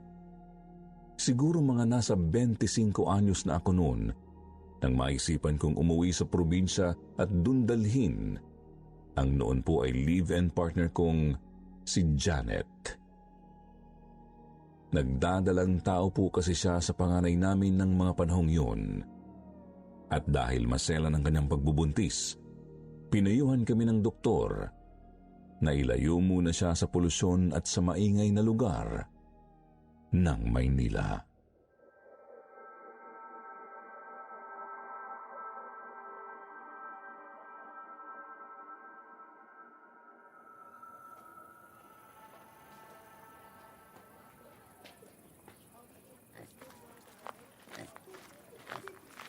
Parang Ruel, alay ikaw gayan? Kailan ka pa dumating? Mukhang asinsada tayo ngayon na. Abay, kalaki ng pinagbago mo ah. Nag-asawa ka na pala ano. Ako? Ito, kaunting panahon na lang pakakasalan ko na yung mga manok ko. Bakit nga pala may dala kang baboy pare?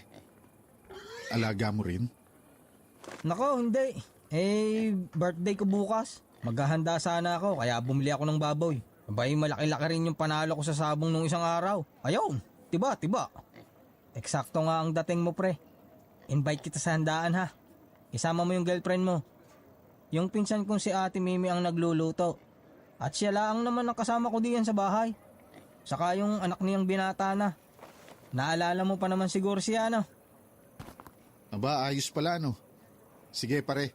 Darating kami. Salamat.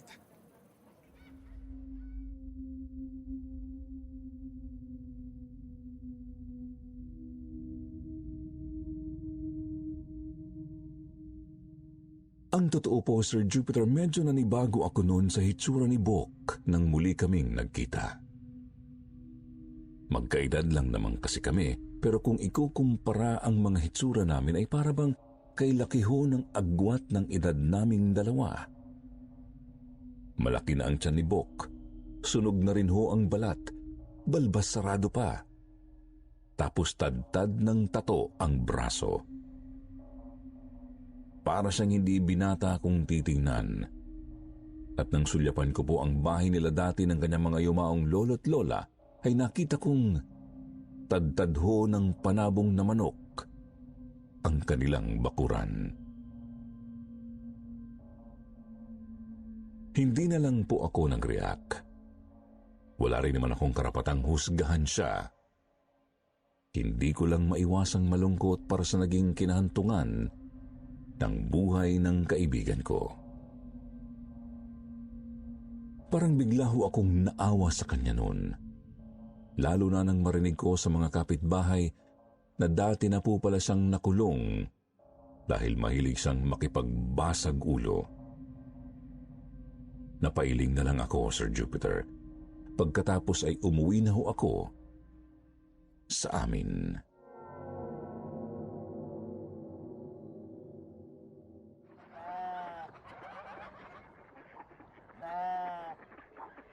Ano bang ingay iyon? Ba'y natutulog na yung tao eh. Timime! Huwag ka munang maingay. Ang aga pa eh.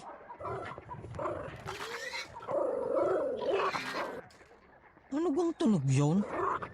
Parang may umaangil na hayop ah. Alas 4 pa lang ng madaling araw eh. Makabango na nga. Ano bang nangyayari sa mga alaga kong yun?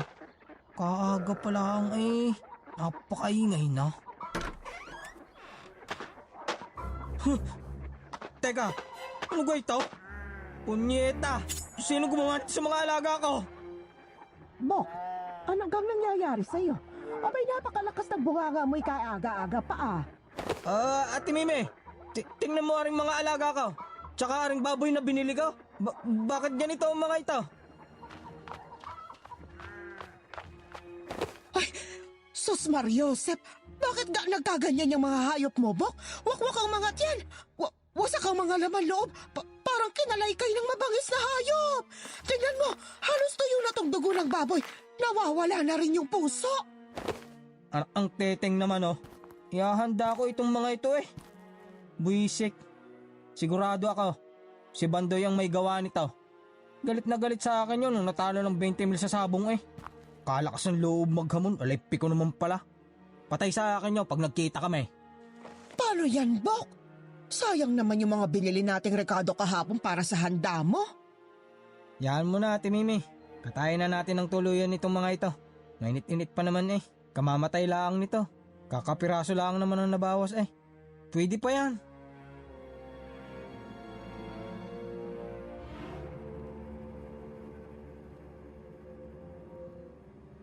Alas 2 ng hapon nang magpunta ako sa bahay ni Bok, Sir Jupiter. Hindi ko na po isinama noon si Janet dahil wala naman sana akong balak magtagal doon. Nakita kong nag-alisan na ho yung ilang mga bisita ni Bok na mukhang tapos nang kumain sa kanilang handaan.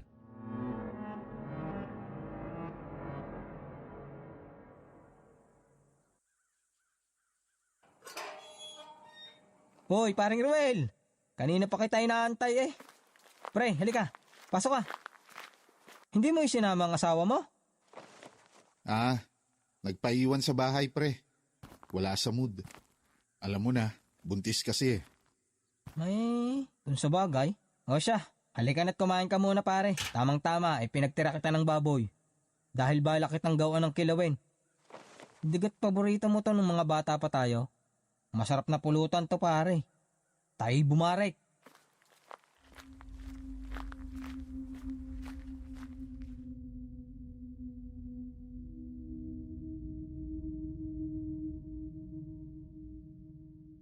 Napilitan akong umuo na lang noon sa pag-aaya ni Bok, Sir Jupiter.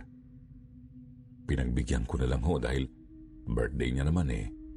Sa madaling salita naghain agad siya ng mga alak at pulutan sa isang mesita doon sa loob ng kanilang salas. Pagkatapos niyang gawin yung specialty niyang kilawin na paborito naming kainin nung kami mga bata pa. Ang totoo, hindi ko alam kung bakit parang ayaw kong kainin sana yun noon, Sir Jupiter. Kaya lang nahihiya akong tumanggi kay Bok dahil baka kako ma-offend siya. Kaya hindi na lang din ako nagsalita.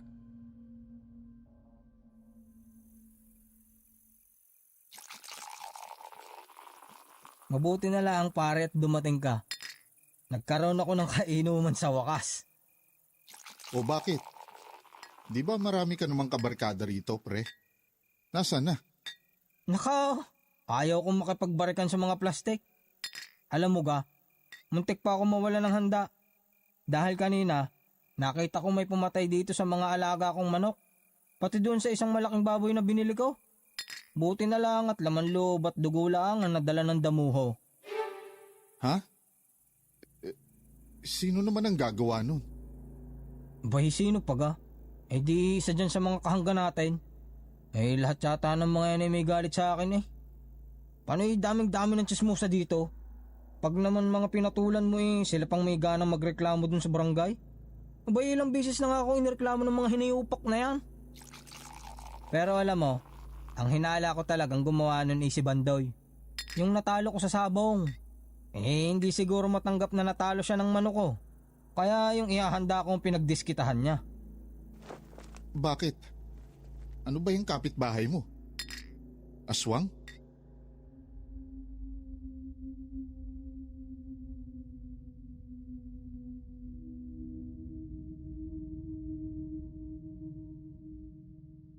Ikinuwento sa akin ni Bok ang nangyari dun sa mga alaga niyang hayop kaninang madaling araw. Medyo napaisip pa nga po ako noon eh. Kung totoo ang sinasabi niya, bakit kako laman loob at dugo lang ng mga hayop ang kinuha? Napakaraming hinanakit ni Bok sa mga kapitbahay namin, Sir Jupiter. Yun lang halos ang pinag-usapan namin habang nag-iinuman kami. Kaya medyo naburyong na ako at hindi nagtagal ay nagpaalam na akong uuwi. Napansin ko rin kasi, Sir Jupiter, na medyo nangingitim na agad yung kinilaw na baboy na pinupulutan namin ni Bok. Masangsang na rin ang amoy nun, kaya medyo bumabaliktad na ang sikmura ko. Hindi ko nga po alam kung bakit parang hindi napapansin yun ni Bok.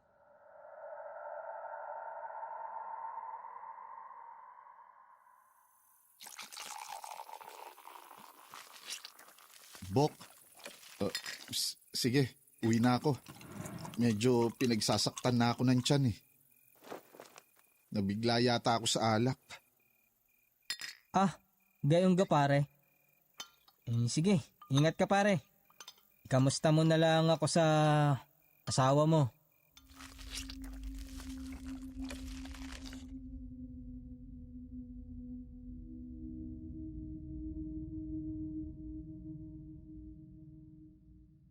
Habang paalis ako ay patuloy pa rin siya sa pagkain ng mga tira-tirang laman ng baboy na ginawa niyang kilawin.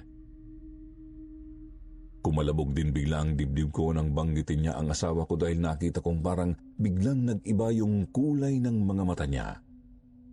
Parang bigla yung namula. Kaya dali-dali na akong lumabas ng bahay nila.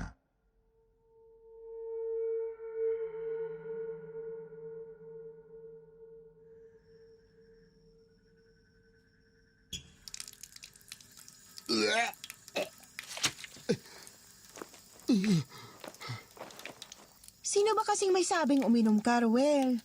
Ang tigas naman kasi ng ulo mo eh. Ayan, sinisikmura ka tuloy. Teka. Bakit kanya ang itsura ng suka mo? Bakit ang itim? Ang baho pa. Amoy bulok.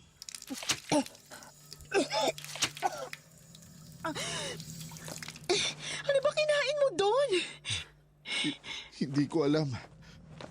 Lumayo ka na muna sa akin, Janet. Doon ka na sa kwarto. Ako nang bahala dito.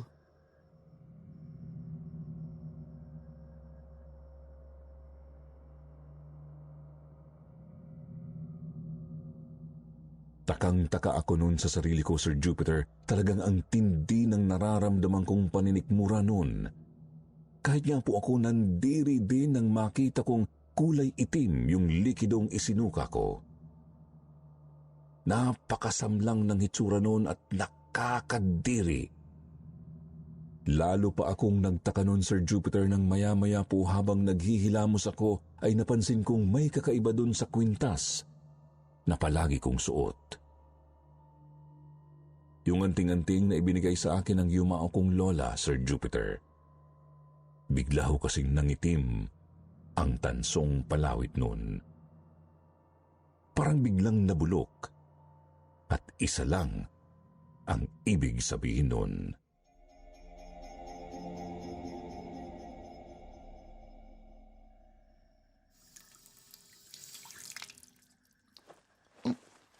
May kakaibang nakahalo dun sa kinain namin ni Bok.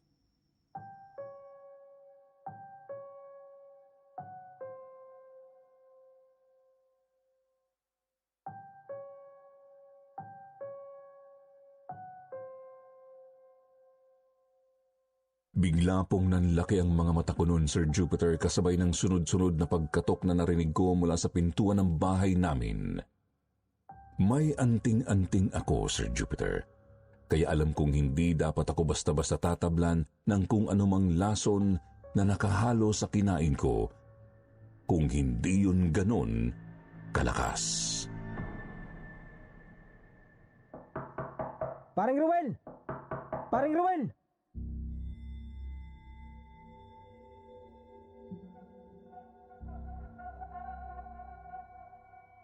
Alam kong boses ni Bok ang naririnig ko sa labas, Sir Jupiter, pero hindi ko alam kung bakit bigla na lang akong kinabahan, lalo na nang makita kong akmasa ng bababa si Janet para pagbuksan ang kaibigan ko. Janet, wag! Huwag mong bubuksan ang pinto. Diyan ka lang. Ha? Bakit naman? Ano bang nangyayari? Makinig ka na lang. Nagpatuloy po ang pagkatok na naririnig namin. Tawag ng tawag sa akin si Bok, pero napapansin kong unti-unting nagbabago ang tono ng boses niya habang lumilipas ang mga segundo. Lumalalim yun, Sir Jupiter. Parang lumalagong. Unti-unti, parang biglang nagiging nakakatakot. Ruel! Ruel! Tulungan mo ako. Bigla rin sumakit ng tiyan ko eh. Nakusog mo yata ako, pare. Nabati mo yata ako, pare. Pare Ruel, nasaan ka na ba? Bakit hindi ka nasagot? Maya-maya bigla na lang pong huminto yung mga katok at pagtawag ni Bok. Nakiramdam ako sa paligid. Akala ko umalis na siya. Pero nagkamali ako, Sir Jupiter, dahil ilang saglit pa, isang malakas na kalabog ang bigla naming narinig. Pagkatapos ay nakita ko na lang ho na may isang pares ng namumulang mga mata ang nakasilip sa bintana ng kwartong tinutulugan namin ni Janet. Paring Ruel, bakit hindi ka sumasagot? Nandito ka lang pala kasama yung napakabango mong asawa. Ang bango-bango, pare. Pagkakabango, pare. Parang may masarap na pagkain niluluto ang asawa mo sa loob ng tiyan niya. Pare, ano ba itong nangyayari sa akin? Bakit bigla na lang sumakit ang tiyan ko nung umalis ka? Sige, manggagamot ang lolo mo. Tulungan mo ako, pare. Para na ako mamamatay sa sakit. Ruel, ano yan? Bakit ganyan ang itsura ng kaibigan mo? Aswang ba yan?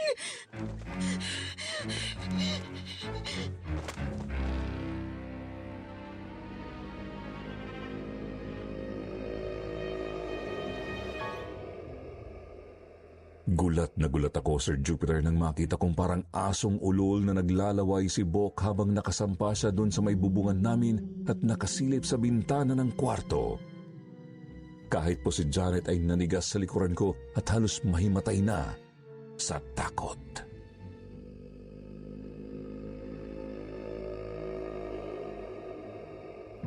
Pare, umalis ka na. Umuwi ka na sa inyo. Natatakot na ang asawa ko. Bakit ganito ang nararamdaman ko, pare? Bakit kapag tinitingnan ko ang tiyan ng asawa mo, nararamdaman kong parang naggagalawan ng mga bituka ko sa loob ng tiyan? Pare, bakit parang nakakaramdam ako ng gutom? Anong nangyayari sa akin?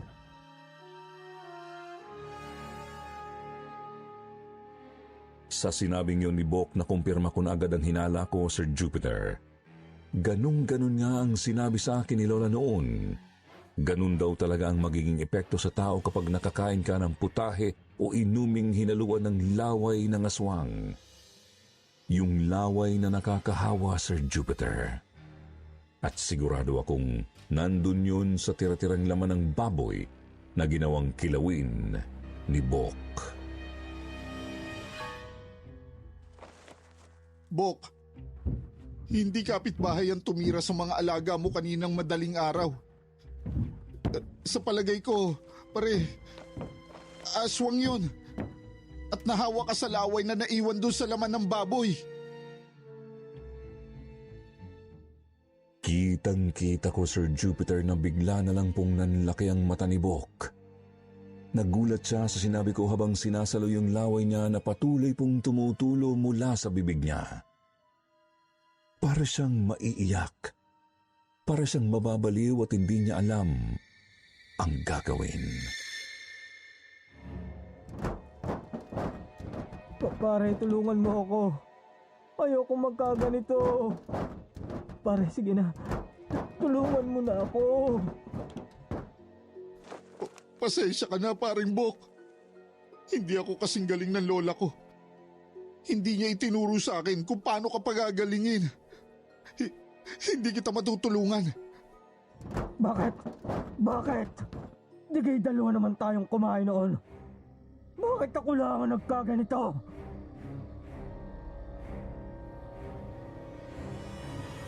Hindi po ako sumagot sa tanong ni Bok.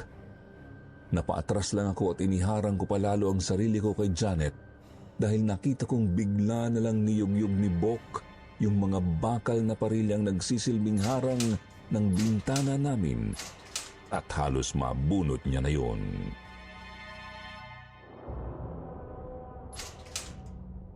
Pare, akala ko kay kaibigan kita. Bakit ayaw mo kong tulungan? Kung ayaw mo kong gamatin, pare, hayaan mo na lang akong ibsan ang gutom ko. Sige na. Pare, ibigay mo na sa akin yung hinahanap ng sikmura ko.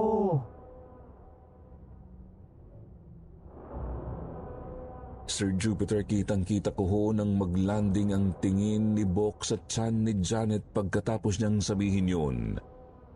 Parang bigla ho tuloy nagpantig ang tenga ko. Dali-dali ko hong dinampot yung gulok na nakasuksok dun sa gilid ng tukador ng yumao kong lola. Bata pa lang po kasi ako ay mahilig na talagang maglagay ng ganun si lola doon. Kaya bigla ko yung natandaan.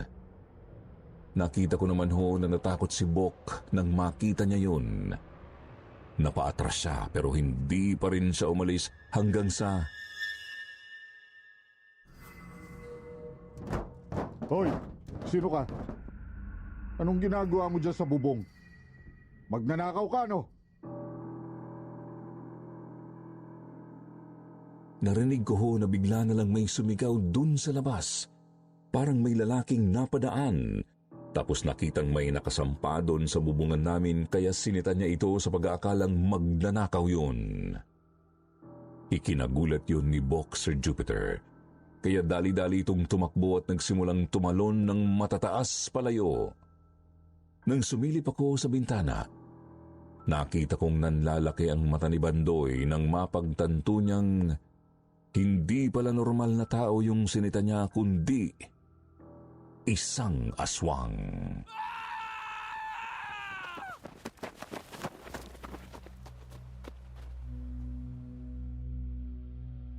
Sir Jupiter, yun na po ang huling beses na nakita ko si Bok sa lugar namin.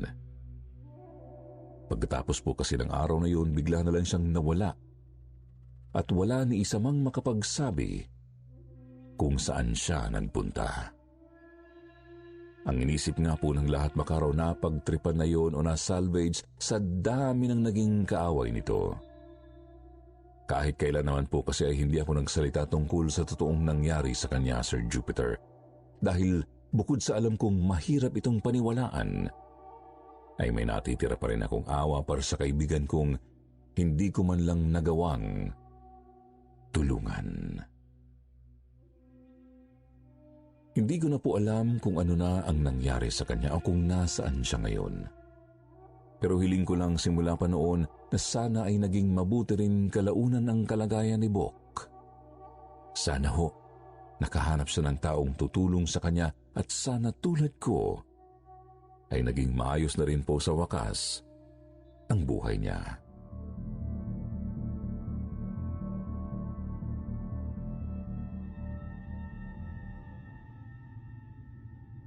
Ano nga ba ang kakaibang nangyari sa kanyang kaibigang si Bok sa mismong kaarawan nito?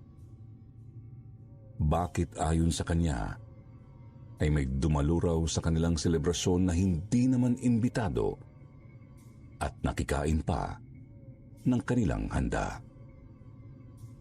Halina't samahan niyo ako at tunghayan natin ang kanyang kwento.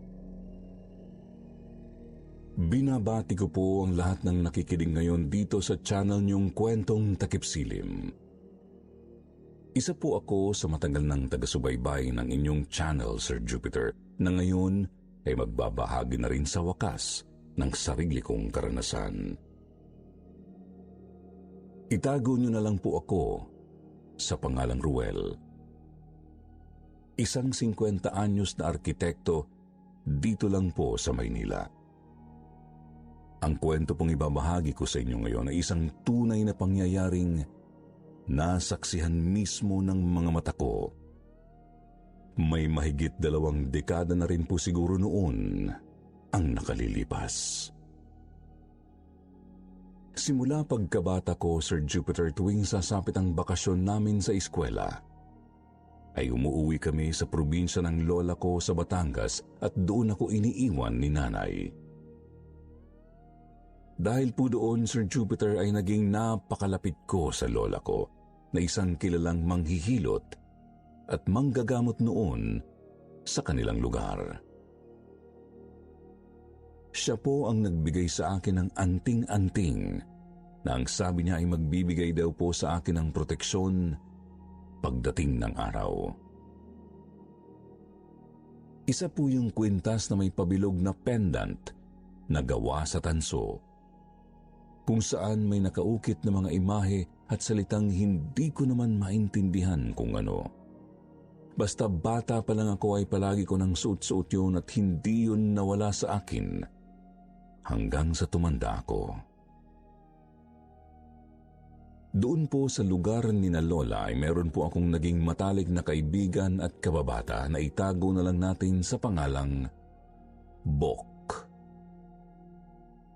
Nag-iisang apo rin ho siya nung kapitbahay at kumare ni Lola. Sobrang naging sanggang dikit ho kami ni Bok noon kahit na tuwing bakasyon lang naman kami nagkikita. Dahil na rin siguro sa pareho kaming sabik na magkaroon ng kapatid. Kaya lang ho noong pareho na kaming nagbinata hindi na ako regular na makadalaw noon sa probinsya dahil naging busy na rin po ako sa mga pangyayari sa buhay ko. Hanggang sa sumapit ang taong 1998. Siguro mga nasa 25 anyos na ako noon nang maisipan kong umuwi sa probinsya at dun dalhin ang noon po ay live-in partner kong si Janet. Nagdadalang tao po kasi siya sa panganay namin ng mga panahong yun. At dahil masela ng kanyang pagbubuntis, pinayuhan kami ng doktor na ilayo muna siya sa polusyon at sa maingay na lugar ng Maynila.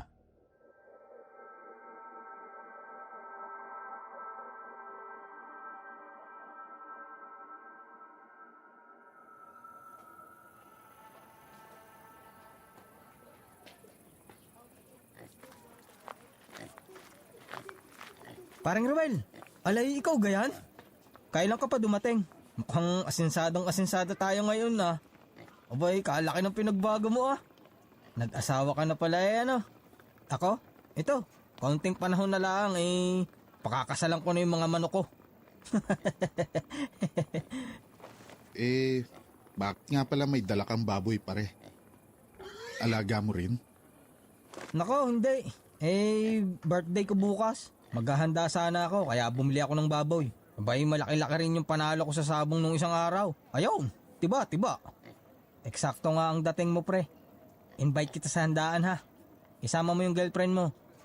Yung pinsan kong si Ate Mimi ang nagluluto. At siya lang naman ang kasama ko diyan sa bahay. Saka yung anak niyang binata na. Naalala mo pa naman siguro siya, no? Aba, ayos pala, no? Sige, pare. Darating kami. Salamat.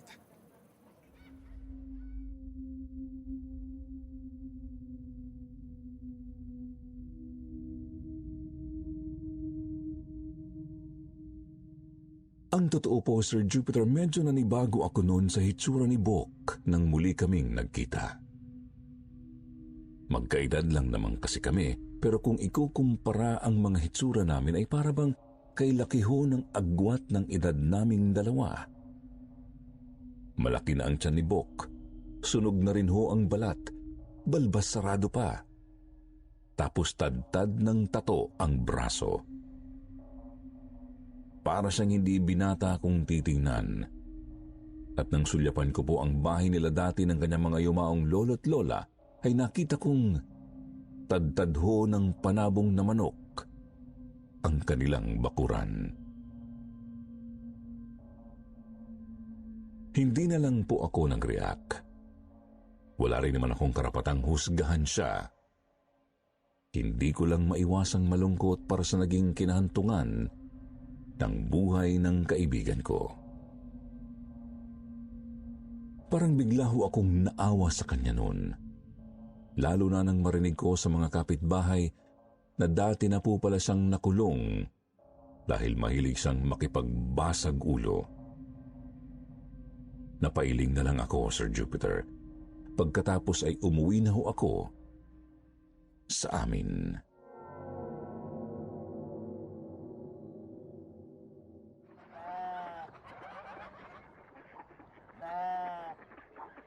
Ano bang ingay iyon? Ba'y natutulog na yung tao eh. Timime! Huwag ka munang maingay. Ang aga pa eh.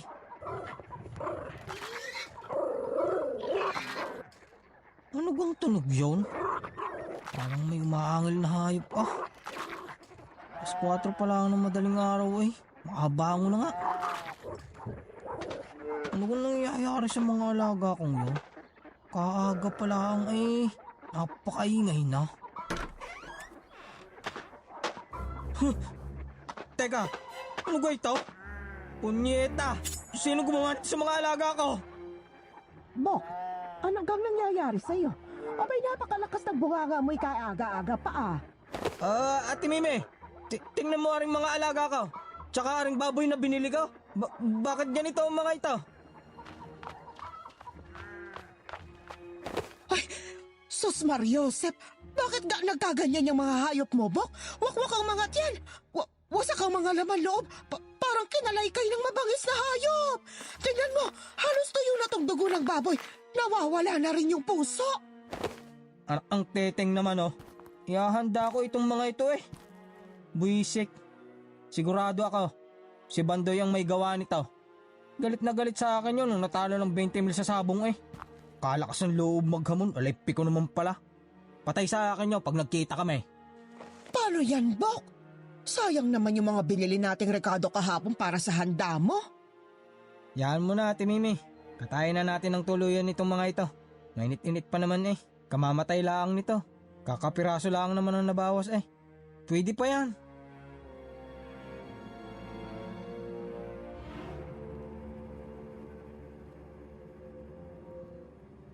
Alas 2 ng hapon nang magpunta ako sa bahay ni na Bok, Sir Jupiter. Hindi ko na po isinama noon si Janet dahil wala naman sana akong balak magtagal doon. Nakita kong nag-alisan na ho yung ilang mga bisita ni Bok na mukhang tapos nang kumain sa kanilang handaan. Hoy, paring Ruel! Kanina pa kita inaantay eh. Pre, halika. Pasok ka. Hindi mo isinama ang asawa mo? Nagpaiwan sa bahay, pre. Wala sa mood. Alam mo na, buntis kasi eh. Kung sa bagay. O siya, halika na't kumain ka muna pare. Tamang-tama, pinagtira kita ng baboy. dahil balak kitang gawa ng kilawin. Digat paborito mo to nung mga bata pa tayo. Masarap na pulutan to pare. Tayo'y bumarek. Napilitan akong umuo na lang noon sa pag-aaya ni Bok, Sir Jupiter. Pinagbigyan ko na lang ho dahil birthday niya naman eh. Sa madaling salita naghain agad siya ng mga alak at pulutan sa isang mesita doon sa loob ng kanilang salas. Pagkatapos niyang gawin yung specialty niyang kilawin na paborito naming kainin nung kami mga bata pa. Ang totoo, hindi ko alam kung bakit parang ayaw kong kainin sana yun noon, Sir Jupiter. Kaya lang ay nahihiya akong tumanggi kay Bok dahil baka kako ma-offend siya. Kaya hindi na lang din ako nagsalita.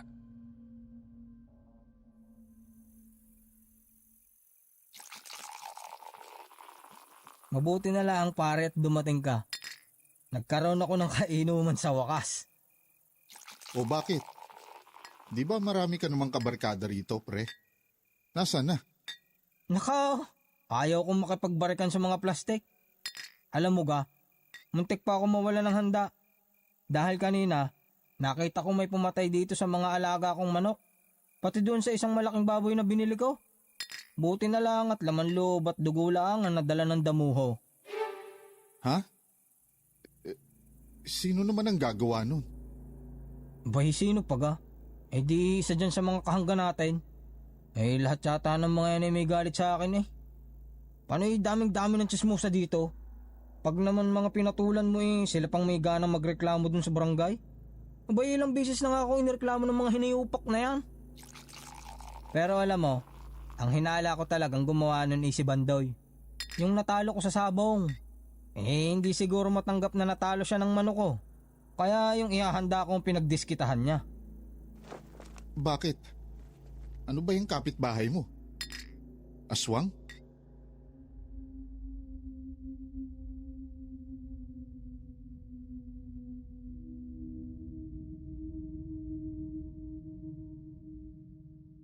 Ikinuwento sa akin ni Bok ang nangyari dun sa mga alaga niyang hayop kaninang madaling araw. Medyo napaisip pa nga po ako noon Kung totoo ang sinasabi niya, bakit kako laman loob at dugo lang ng mga hayop ang kinuha? Napakaraming hinanakit ni Bok sa mga kapitbahay namin, Sir Jupiter. Yun lang halos ang pinag-usapan namin habang nag-iinuman kami. Kaya medyo naburyong na ako at hindi nagtagal ay nagpaalam na akong uuwi. Napansin ko rin kasi, Sir Jupiter, na medyo nangingitim na agad yung kinilaw na baboy na pinupulutan namin ni Bok. Masangsang na rin ang amoy nun, kaya medyo bumabaliktad na ang sikmura ko. Hindi ko nga po alam kung bakit parang hindi napapansin yun ni Bok.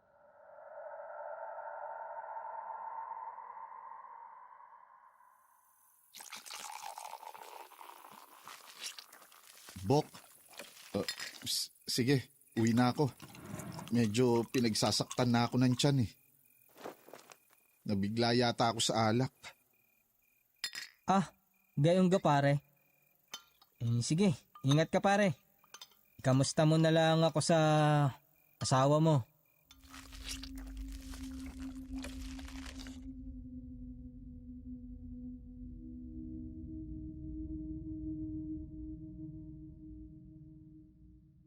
Habang paalis ako ay patuloy pa rin siya sa pagkain ng mga tira-tirang laman ng baboy na ginawa niyang kilawin. Kumalabog din bigla ang dibdib ko nang banggitin niya ang asawa ko dahil nakita kong parang biglang nag-iba yung kulay ng mga mata niya. Parang bigla yung namula. Kaya dali-dali na akong lumabas ng bahay nila.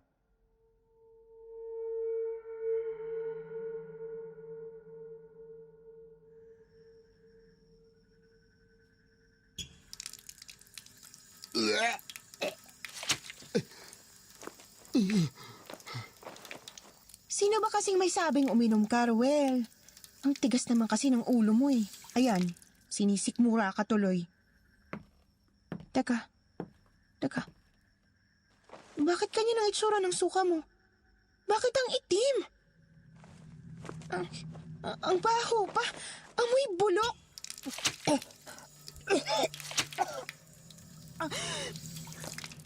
Ano ba kinain mo doon? Hindi ko alam. Lumayo ka na muna sa akin, Janet. Doon ka na sa kwarto. Ako nang bahala dito.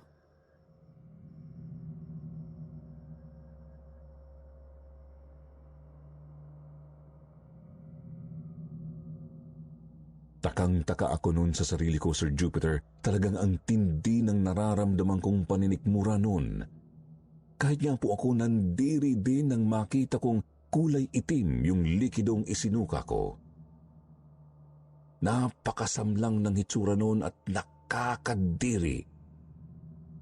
Lalo pa akong nagtaka noon, Sir Jupiter, nang maya-maya po habang naghihilamos ako ay napansin kong may kakaiba doon sa kwintas na palagi kong suot. Yung anting-anting na ibinigay sa akin ng yumao kong lola, Sir Jupiter. Bigla ho kasing nangitim ang tansong palawit nun. Parang biglang nabulok at isa lang ang ibig sabihin nun.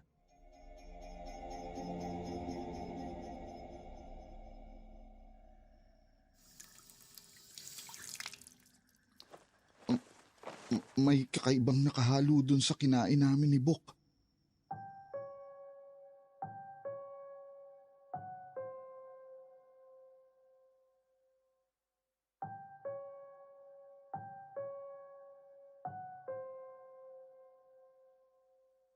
Bigla pong nanlaki ang mga mata ko noon, Sir Jupiter, kasabay ng sunod-sunod na pagkatok na narinig ko mula sa pintuan ng bahay namin. May anting-anting ako, Sir Jupiter. Kaya alam kong hindi dapat ako basta-basta tatablan ng kung anumang lason na nakahalo sa kinain ko kung hindi yun ganon kalakas. Paring Ruel! Paring Ruel!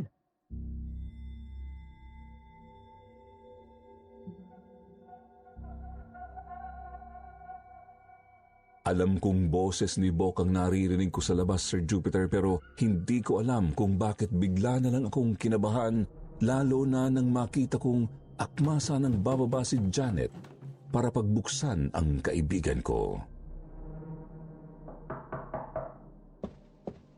Janet, wag!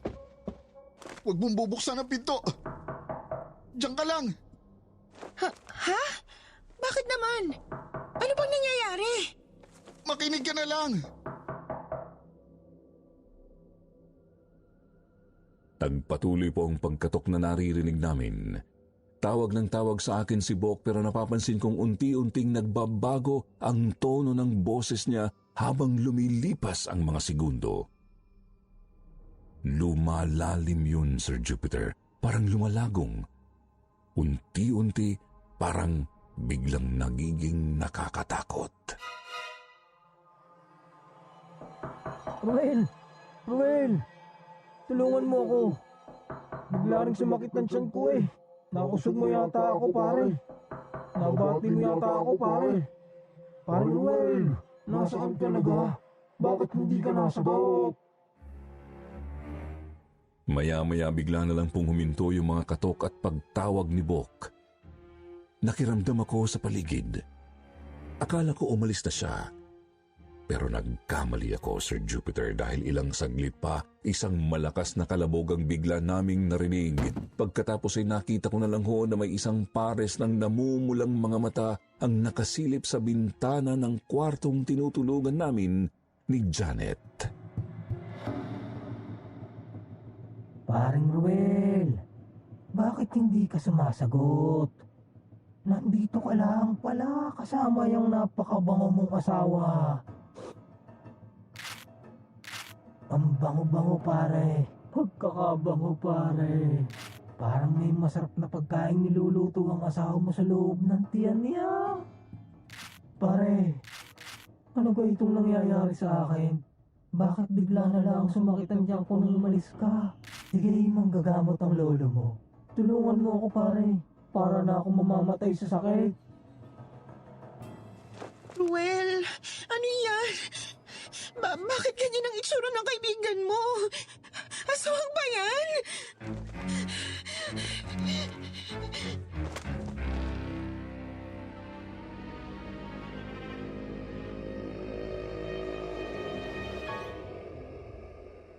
Gulat na gulat ako, Sir Jupiter, nang makita kong parang asong ulol na naglalaway si Bok habang nakasampa siya doon sa may bubungan namin at nakasilip sa bintana ng kwarto. Kahit po si Janet ay nanigas sa likuran ko at halos mahimatay na sa takot.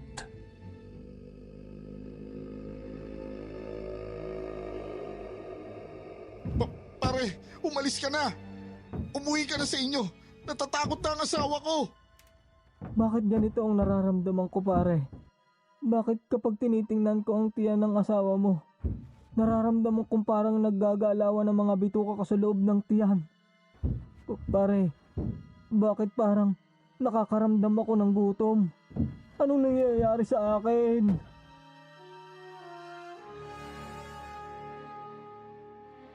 Sa sinabing yun ni Bok, nakumpirma ko na agad ang hinala ko, Sir Jupiter. Ganun-ganun nga ang sinabi sa akin ni Lola noon. Ganun daw talaga ang magiging epekto sa tao kapag nakakain ka ng putahe o inuming hinaluan ng laway ng aswang. Yung laway na nakakahawa, Sir Jupiter. At sigurado akong nandun yun sa tira-tirang laman ng baboy na ginawang kilawin ni Bok. Bok, hindi kapitbahay ang tumira sa mga alaga mo kaninang madaling araw. Sa palagay ko, pare, aswang yun. At nahawa ka sa laway na naiwan doon sa laman ng baboy. Kitang-kita ko, Sir Jupiter, na bigla na lang pong nanlaki ang mata ni Bok. Nagulat siya sa sinabi ko habang sinasalo yung laway niya na patuloy pong tumutulo mula sa bibig niya. Para siyang maiiyak. Para siyang mababaliw at hindi niya alam ang gagawin. Pare, tulungan mo ako. Ayoko magkaganito. Pare, sige na. Tulungan mo na ako. Pasensya ka na, paring Bok. Hindi ako kasing galing ng lola ko. Hindi niya itinuro sa akin kung paano ka pagagalingin. Hindi kita matutulungan. Bakit? Bakit? Di kayo dalawa naman tayong kumain noon. Bakit ako lang ang nagkaganito?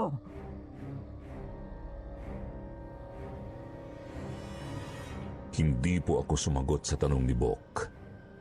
Napaatras lang ako at iniharang ko palalo ang sarili ko kay Janet dahil nakita kong bigla na lang niyog-yog ni Bok yung mga bakal na parilyang nagsisilbing harang ng bintana namin at halos mabunot niya na yun.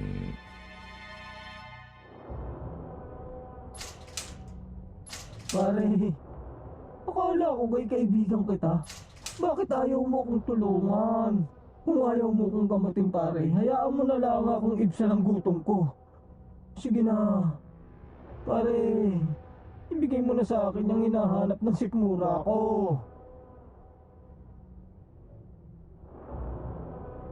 Sir Jupiter, kitang-kita ko ho nang maglanding ang tingin ni Bok sa tiyan ni Janet pagkatapos niyang sabihin yun.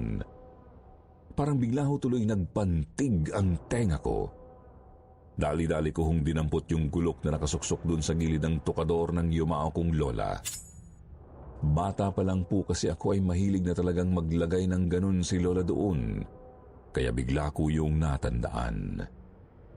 Nakita ko naman ho na natakot si Bok nang makita niya yun. Napaatras siya pero hindi pa rin siya umalis hanggang sa... Hoy, sino ka? Anong ginagawa mo dyan sa bubong? Magnanakaw ka, no? Narinig ko ho na bigla na lang may sumigaw dun sa labas. Parang may lalaking napadaan. Tapos nakitang may nakasampa doon sa bubungan namin kaya sinita niya ito sa pag-aakalang magnanakaw yun. Ikinagulat yun ni Bok, Sir Jupiter. Kaya dali-dali itong tumakbo at nagsimulang tumalon ng matataas palayo. Nang sumilip ako sa bintana, nakita kong nanlalaki ang mata ni Bandoy nang mapagtanto niyang hindi pala normal na tao yung sinita niya kundi isang aswang.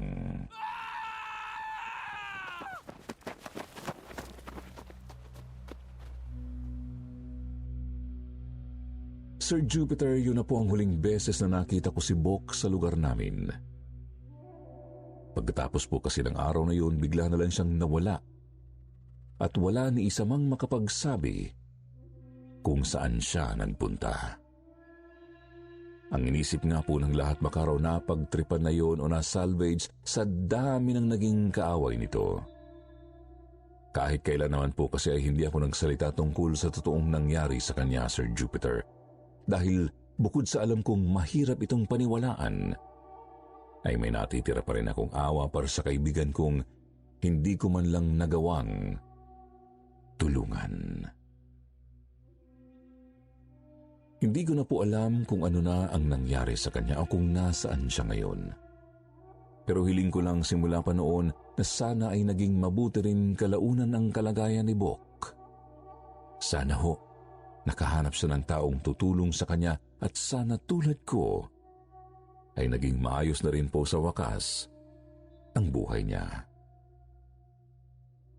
Maraming salamat po, Sir Jupiter, sa pagpili sa kwento kong ito para maiparinig sa mga tagahanga ng inyong channel.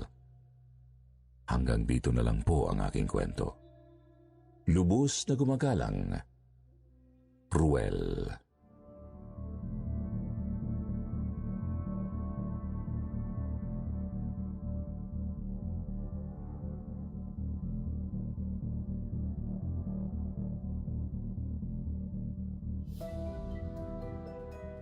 At ngayon, eto na po ang inyong paboritong shoutout portion. Shoutout sa Ibanez family, Dila Serna Tulosa, Gino Torino, Pearl Lynn, Laura Seo, I Am Shamrock, Jedidia Solabo, Alex Chungael, Evelyn Lambino at William Mooduk. Basahin naman natin ang ilan sa mga magagandang comment mula kina Eddie Tiongson at Diana Garingo. Sabi ni Eddie, hi po sa lahat ng listeners at happy listening po pati sa mga kasama ko sa work. Lagi po naming inaabangan ang mga kwento nyo araw-araw. Ang gaganda po kasi may aral din po, hindi lang basta kwento. Pa-shoutout po pala sa mga kasama ko sa Papers and Pigments, Food Grade Department at sa mga operator namin sa erecting. Maraming salamat po and God bless. Sabi naman ni Diana, nakakawalang pagod ang kwento mo, kwentong takip silim. Lagi ko inaabangan ang bago niyang kwento. Paggising ko sa umaga, yung kwento na ang pinapakinggan ko habang ako ay nagtatrabaho dito sa ibang bansa. Sa susunod na lang po ang mga hindi nabanggit ha. Kaya huwag kalimutang mag-reply sa ating shoutout box na nasa comment section para ma-shoutout ang inyong mga pangalan. Muli po mula sa bumubuo ng kwentong takip silim, ito ang inyong lingkod, Jupiter Torres. Nagpapasalamat.